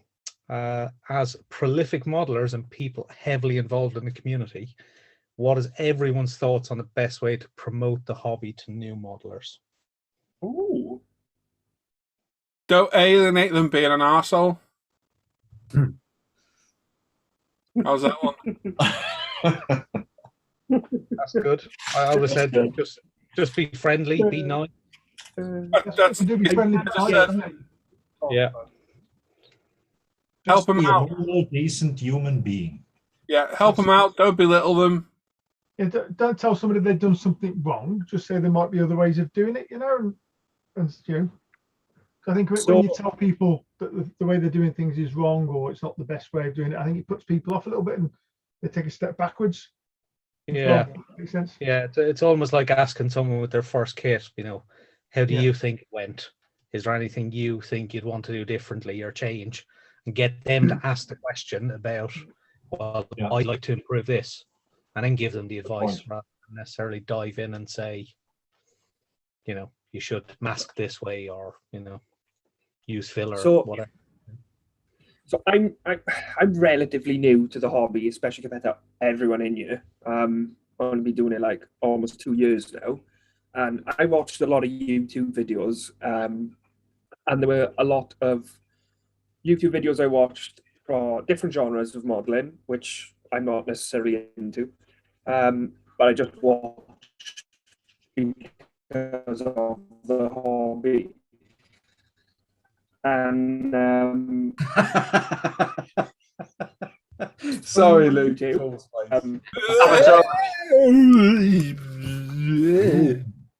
I think Luke's got the same internet provider I do. It sounds like you got your 78 running on 33 speed there, Luke. Sounds like you're being knuckled. Oh, I am. Am I back? You are. Yeah. Well, yeah. So there are some people on YouTube who put up videos and they seem helpful. They seem like they want to help. They look like they're enjoying it, like Paul for one.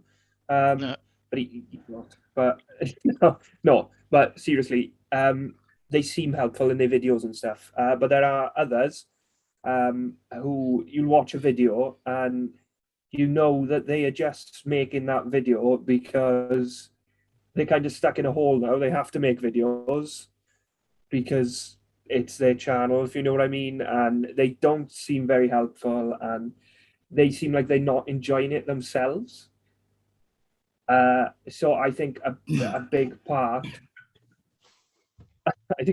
of it is if somebody's making YouTube videos, especially, is to share the enthusiasm. Because if you're thinking, oh, I really want to get into this, and then you watch a video or you speak to somebody who's into it and builds models, and it's their hobby, and they just seem like they can't be bothered, or they're like, I hate it, or they just couldn't agree more. Couldn't agree more. We need to sort Good point, well made. Put 20 pence in the meter. Yeah. Right, I think you get the gist. So Slargo's in the chat now, banging on about thanks to the Brits for the independence. What? No comment. Yeah. Can we just ignore that guy? Can we? Well, I think we probably. Sligo, just for the one night, you're getting misconstrued. Just stop would be my advice. Well, whether he cares or not, Sligo, you are like that far away from being banned forever. So it's up to you. I'm not bothered if you're there or not. But we don't want this shit in the chat. No one cares. Yeah, we have.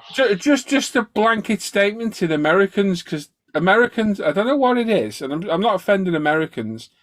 They seem to think anyone in 2021 in Britain gives a flying shit about what happened. How long ago was that? 200 odd years ago? 1776. Nobody gives, I'm going to swear, no one gives a flying fuck.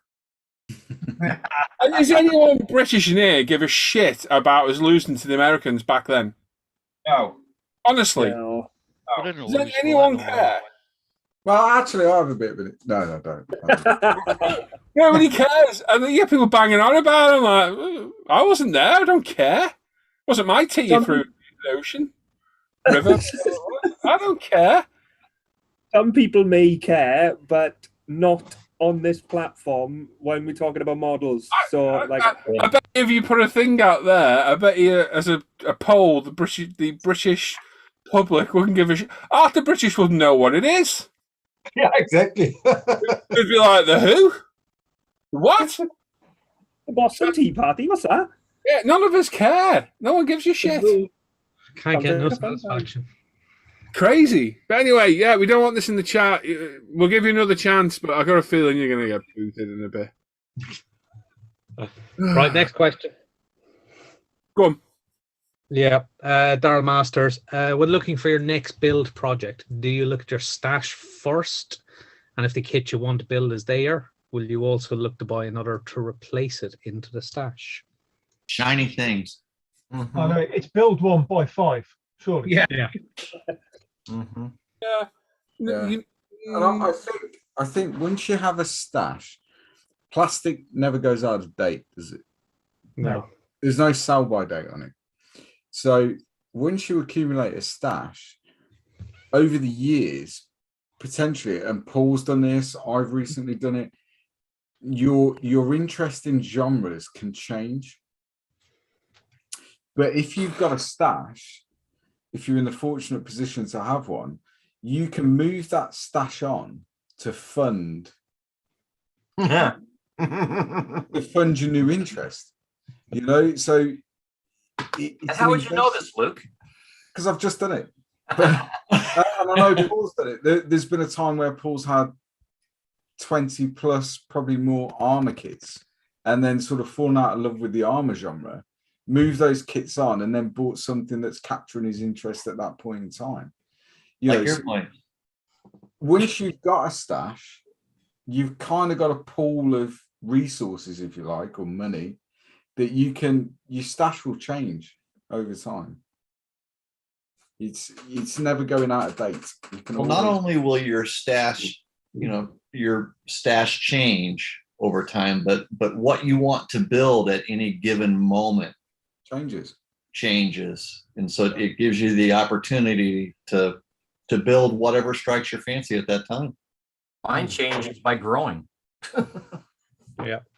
So I've built 26 kits so far this year, which is one more than I built last year in total.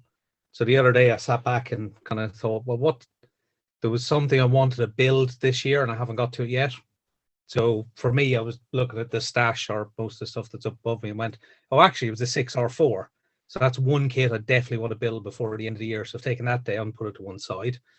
I've started work on this Toyota 88 because I kind of fancied to do a couple of Le Mans cars. And I was just recently, I decided I like the idea. Probably because Paul started on Sauber. I just thought, oh, Le Mans cars. Yeah, let's do some of them. Which 88's that one? Might have interest, Dan. Is it Hasegawa? It's the Hasegawa Taka Q1. Yeah. Yeah, but we're all bad as each other. Something will come along and capture your interest. It's shiny, it's new. And you either sell bits of your stash to fund it or you buy it anyway. Yeah. I am drawn to new kits. I have to admit, if there's a new kit that comes out, it pulls me in for usually one reason or another. So I'm still drawn by the latest greatest release that comes out, and I know I can add it to my stash and it'll be there. I may not want to build it for however long. I'm going to be careful with that. Yeah, I'm drawn to the kits you can't get anymore, unfortunately. So they tend to be more expensive. It's like all the out of production 120th Tamir F1 cars. The earlier 112th cars, which are all out of production now. A lot of the motorsport cars, like the Alphas and stuff, are all out of production now. Yeah, I'm like Andy in the fact that the new stuff that comes out is wow, cool. Most of it, if it's your interest, but then the Squirrel comes along and 112th GP bikes, and I started collecting those. Or Indy cars. And the one after one conversation. But so I get one or two bikes, and then I want to get this one, and right about that's when they stopped making them, and that's when the prices skyrocketed. I'm like, oh man, what happened? You kind of missed the boat. But you know, at least for me, and that's a problem with being in when you're modeling, that you're in. It was all started as airplanes, and then, you know, all the armor books started coming along and all the techniques for armor. And it's like, oh, that looks cool. So then I buy 1, 2, 3, 20 armor kits, you know, and then ships have always been a thing. And then it just one thing into another. And oh, there's another squirrel on the table, motorcycles. Oh, I like those. And, you know, it's kind of mental illness, but it's fun. After a while, you start to get a feel for the type of subjects or manufacturers that put out these subjects. You kind of get a feel for, okay, that kit will not be around for very long, or it might be harder to get. Or for instance, for example, Tamiya's new 1/35 scale M18 Hellcat that's just going to be released. That kit is just right up my alley. Want that really bad. The one good thing I know is that it's made by Tamiya, and you know, I don't have to rush right out and get it. But I'll give another example. There's a ME 163 Comet that is in 1/48 scale that has been made by Gas Patch, and that one I don't know. You know, it may be for a while. It may be a long running model, but it might not. So, you know, I might grab that one. So, you know. So Randy, do you have an issue? Apparently not. If it strikes your fancy, you just get it. Do you do impulse buying, or are you like me now, looking at the stash going, I need 3 lifetimes to get through all of it, so I really, really, really have to want it to get it? I don't so much think about the lifetime part of it. I'm really, if I like that subject, I'm gonna buy it. That's you know. And I'll give another example. Paul had the little I think it's 1/32 scale, the Oka. Do you remember that, Paul? The resin Oka that you had, the Japanese Oka. Yeah. Okay, that one was one like I've got to get it because you know it's a cool little jet, and you know it's there, so I've got to. You know, I don't think you can get that kit now, so it's just one of those things. If I like it, I'm just happy. I want to know that I've got it in my stash, and should that desire pop up, hey, I really want to build whatever. I know I can build it if I want to. I see. So that's kind of my main thing. I fight that end of it, and then I fight the it's like the logical spectrum, and then the I don't care spectrum. I gotta have it because you know. Yeah. So I'll give you an example. This kit right here. I love the D7. I don't know when I will ever get around to building this kit, but I know I've got it. It was a gift from the guys, and you know this is a you know I just like looking at it. So you're a builder that also collects. Yeah, but I don't go by the collector aspect of it. Right. I don't go for like the collector value. Yeah. So you have every intention of building everything in your collection one. Absolutely. And I will say I will say that I don't think I have ever sold a kit in my life. Wow. I've given some away. Yeah. But I've never sold one. It's same here. Yeah. I can't say that I've sold kit. Well, you'll love I've sold 1 or 2. Yeah. Have you? This week. Yeah. I've sold kits, but then I turn around and like 5 years later, God, why did I sell that? Because now I want to do it. And now you go through the whole process of getting it and getting what aftermarket you need for it. And then, you know, so don't sell your stuff because eventually you'll want to do it. So. Okay. Next question. David, Sorry, Al. I was going to say 96, 97, or 98. I can't decide. Oh, Say again? 98. 98. 98 it is. Oh, they all look good. there we go. 98. So, Thank you. next question. From David Yo, what's the best technique and products for getting a chrome finish? Oh, That's like the holy grail, that is, isn't it? Yeah. That one. I would say this. Now, I'm not as big of car guy as most of the guys here, but probably some of the best finishes I've seen with chrome have been either polished plastic with a rub-on powder or a perfectly applied gloss black with a perfectly smooth finish, and then come in with the polishing powders to get that look. And even still, you're close, but you're not all the way there. And then you cannot touch it, you know, and that's a bad thing because you're always handling them or you know. So I don't know if the short of chrome plating, you know, then that's going to be, what do? We get these kits that have chrome plated parts in them. What's the first thing we do? We strip them because the chrome isn't as good as we need it to be, you know. So I don't know.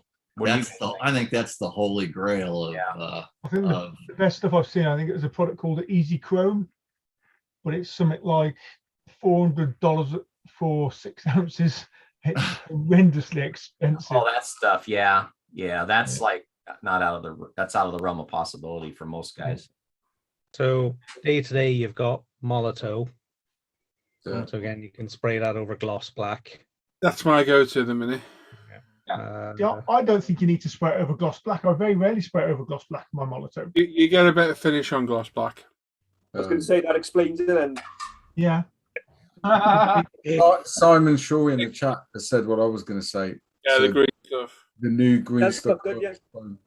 Okay. Well, I got 2 spoons, one with gloss black, one without, and there's a definite improvement with the gloss black. The only thing in that green stuff world is if it's not already in the country, they will not post it here, sadly. Element Games have it in stock now, Dan. Who what? Element Games. Element Games. Oh, cool. Dan, Element Games, we've got it in stock. I'm guessing I it's have heard that that's in Element Games. I believe, Dan. Hang on, wait, Dan, where? I think it's Element Games, is it? Alan, Element Games, we've got it in stock. Yeah. I'd still use Molotov though. Yeah, only because we've got the bottle of it. Yeah, it's an and English company. that green stuff is also alcohol based as well. Because we were looking at it today, wasn't we? Yeah. I mean, it's still alcohol based, the same as Molotov. So even if you still can't clear it or touch it because it deteriorates the finish. So the best metal finish. I don't want to say chrome, but the best metal finish that come up really shiny was the ball thing. You know, off at Mandalorian that Grogu holds. C1.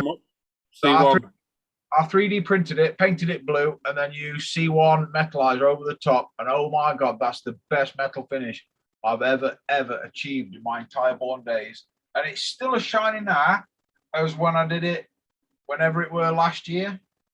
It's I do like the metalizing powder from C1, if I'm honest. Dan, just so you know, Stuart RS in the chat said Element Games has got it in stock. Thank you, Stuart. We were wondering. Cool. Alkali Chrome's not good. People say about Alkali Chrome, it's not that good. Alkali Chrome is pants. Master Toy Maker just said he just got to experiment with mirror in a bottle. Well, Adam Savage on Tested, he bought a small bottle. When I say a small bottle, it's probably the size of your index finger if you're an average sort of person, or your little finger if you're small. And I think that were about $30, but he painted that on, and that was a belting looking finish. And he weren't gentle with it when he painted it. I think it was his Mandalorian Ambar rifle that he 3D printed and painted, and the chrome paint on that, it was quite pricey, but yeah, to say he just bodged it on with a brush, it looked mint. Is it that one we are talking about? Yes. Yeah. I just want to say Supernova Studio in Durban has it in stock as well. Send it over. I'm going to rush straight over there, Roland, and I'm all. That mirror paint, it's the one by Stuart Semple, isn't it? He's the one who done Black 3.0 and the Pink is Pink. Oh yeah. I know the guy. He's quite funny. I'm not gonna go. I'm not. Never mind. It's gonna be a cool story moment. Carry on. Okay. We've had several today already. Carry on. No. Next question. Gary Robinson says C1 powder over gloss black LP1. See, personally for me, and I got this from the horse's mouth, it works better over a blue.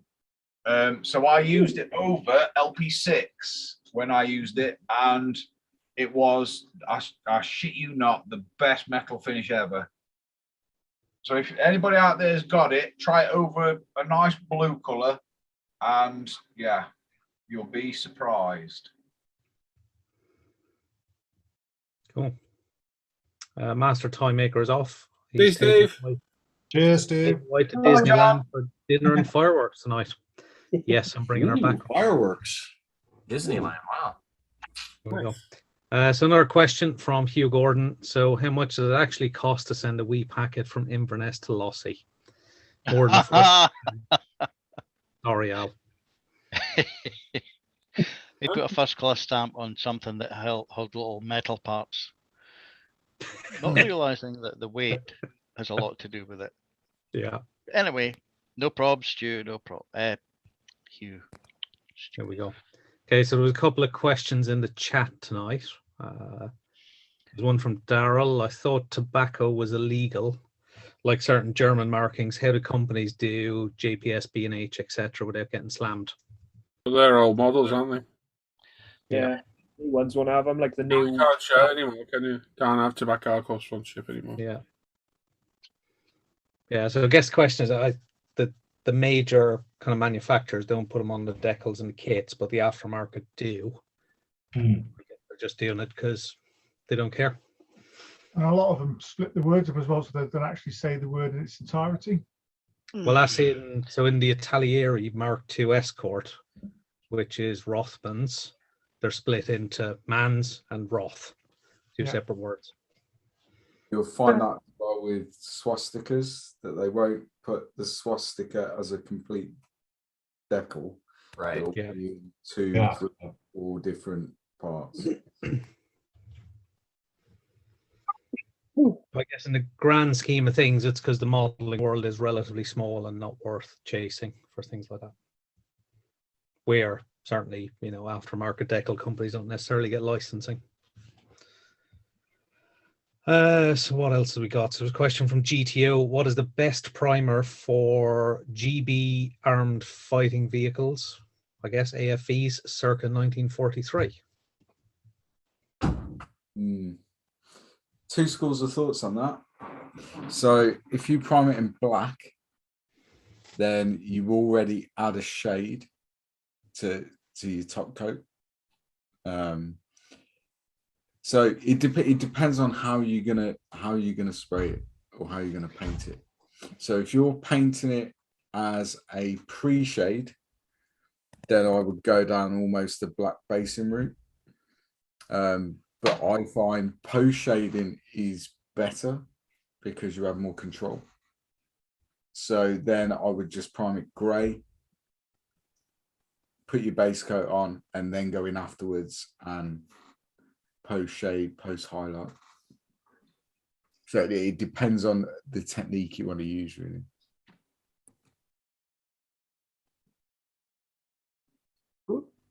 Thank you. Ron asked, have any of you built a Wingnut Wings / Meng Fokker DR1? It looks like a delicate kit. No, I don't think Thank you. Thank you for your comment, Ron, as well. I did read it before, mate. Thank you very much. Yeah, so sadly the answer to that is no, but if it's like any of Wingnut Wings, it'll go together very well, despite being delicate. Dean Joan asked, Paul, are you going to do, like you said, Wednesday and maybe sell the airbrush without boxes? Maybe, yeah. Maybe. Okay. Yep. Well, and then, go ahead, sorry. We'll do next week because I believe they have come in some sort of box. So they'll be with me on Monday, so I'll have a look and we'll see. Oh dear, so funny. And then Daryl Master says, can he bring his dirty Apex to Telford, chuck it on the table, and say clean it while I buy another? Yeah. I charge £20 an hour, and it'll take all weekend. So right about 50p then. This is how lunch is covered. Yeah. No. If I may, about Apex airbrushes, if you are trying to think ahead of where you're going in the hobby and you're enjoying what you are doing,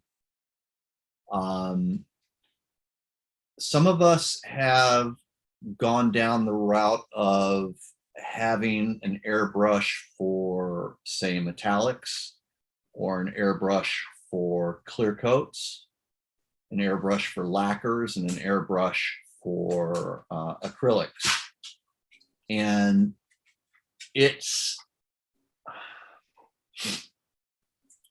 in my opinion, I think it's a really wise move to separate those. In doing so, maybe think ahead and if at all possible, buy as many as you can for what you're going to be painting. Like, for instance, the metallics or the clear coats. It really helps to keep them separated. And if I had one airbrush to buy, it would be the Apex, because of its broad range of applications that you can use it for. It'll spray small, it'll spray large. Yeah. It's so easy to clean and work with.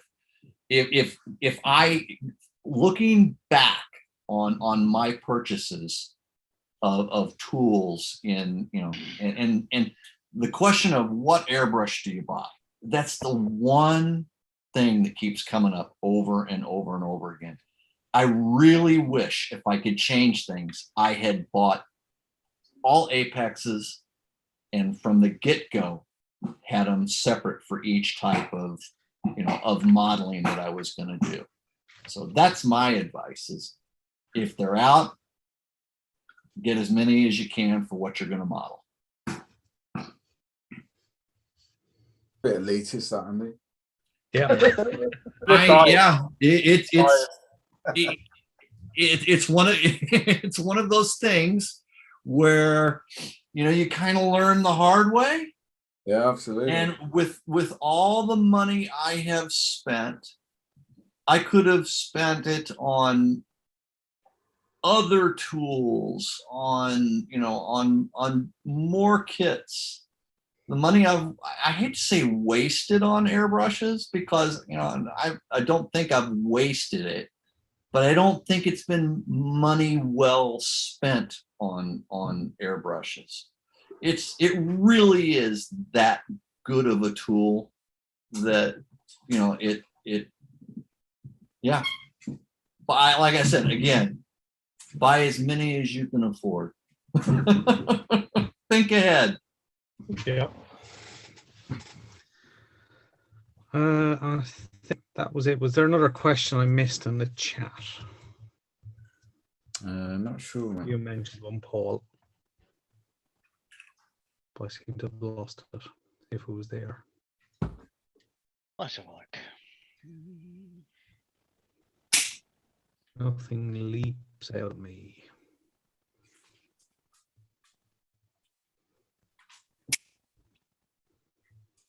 I can't say that. Okay, cool.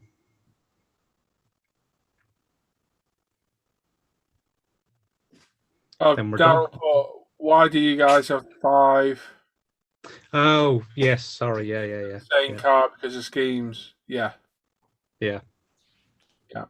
And then Kieran put, I think the bit Dan Edmonds did. There are lots of skis for it. Oh yeah, I built 9.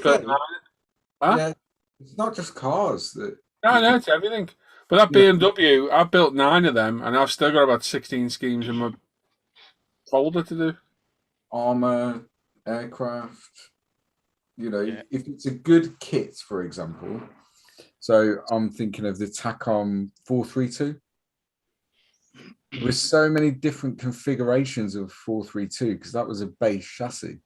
It was a base vehicle, but it was used throughout the British Army for all sorts of various different things.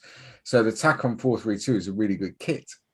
So if you can afford it at the time, get more than one, because then it gives you the option to build more than one version.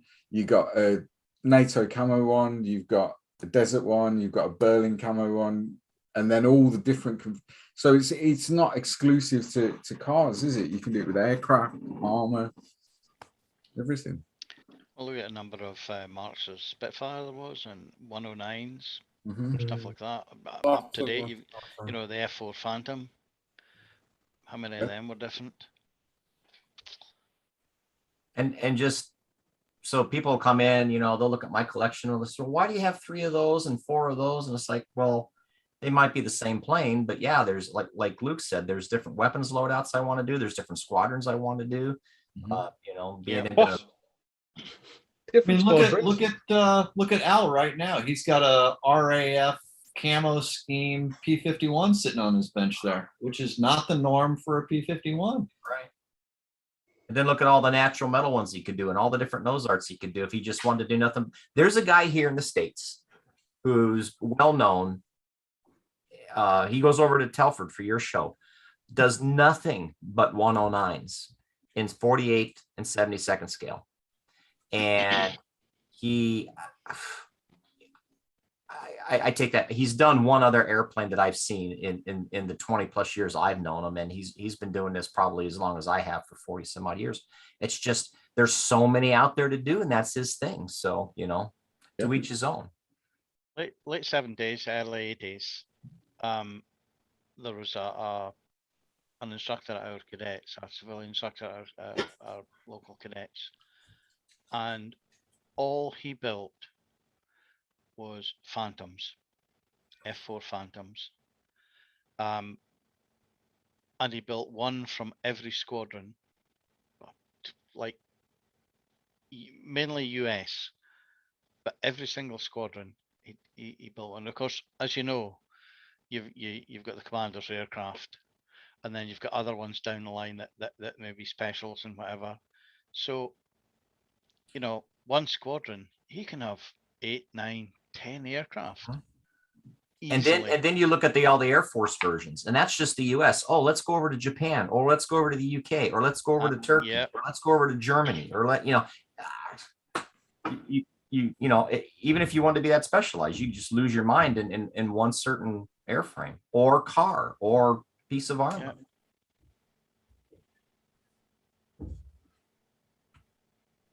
Yeah, absolutely. There we go. We done? No, Gary will ride the wind did ask about his question on the canopy, but that was weeks ago, and we answered it. So sorted out, Gary. Okay. Why was he asking about it again then? Oh, I don't know.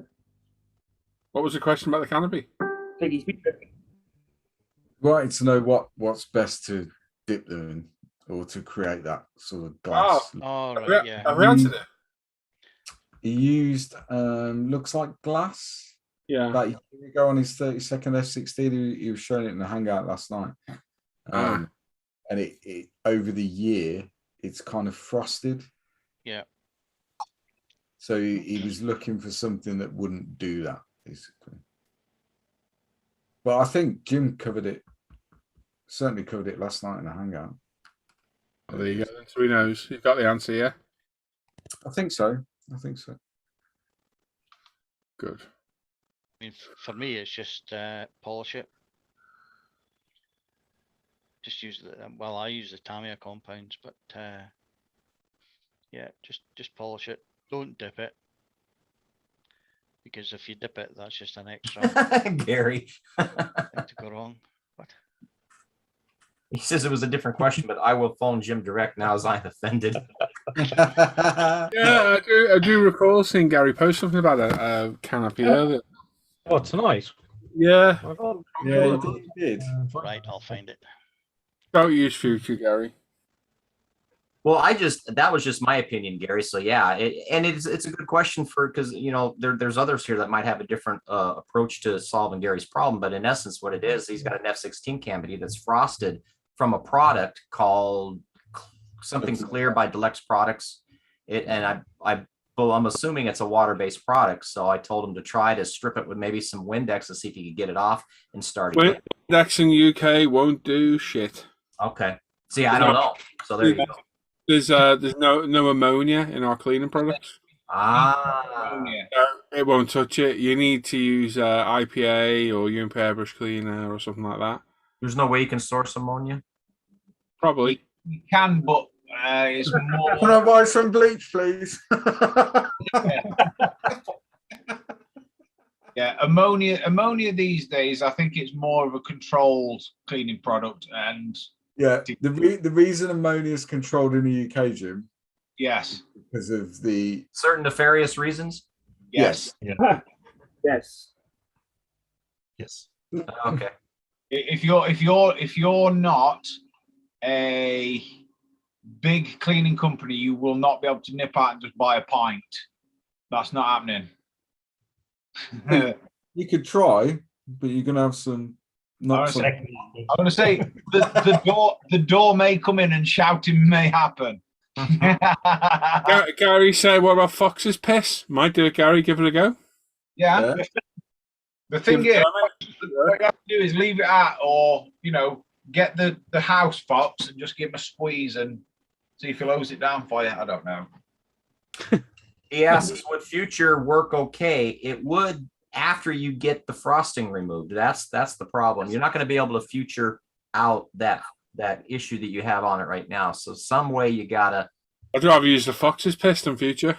Yep. Yeah. The transfers are better. I thought I'd try IPA first. Surely, probably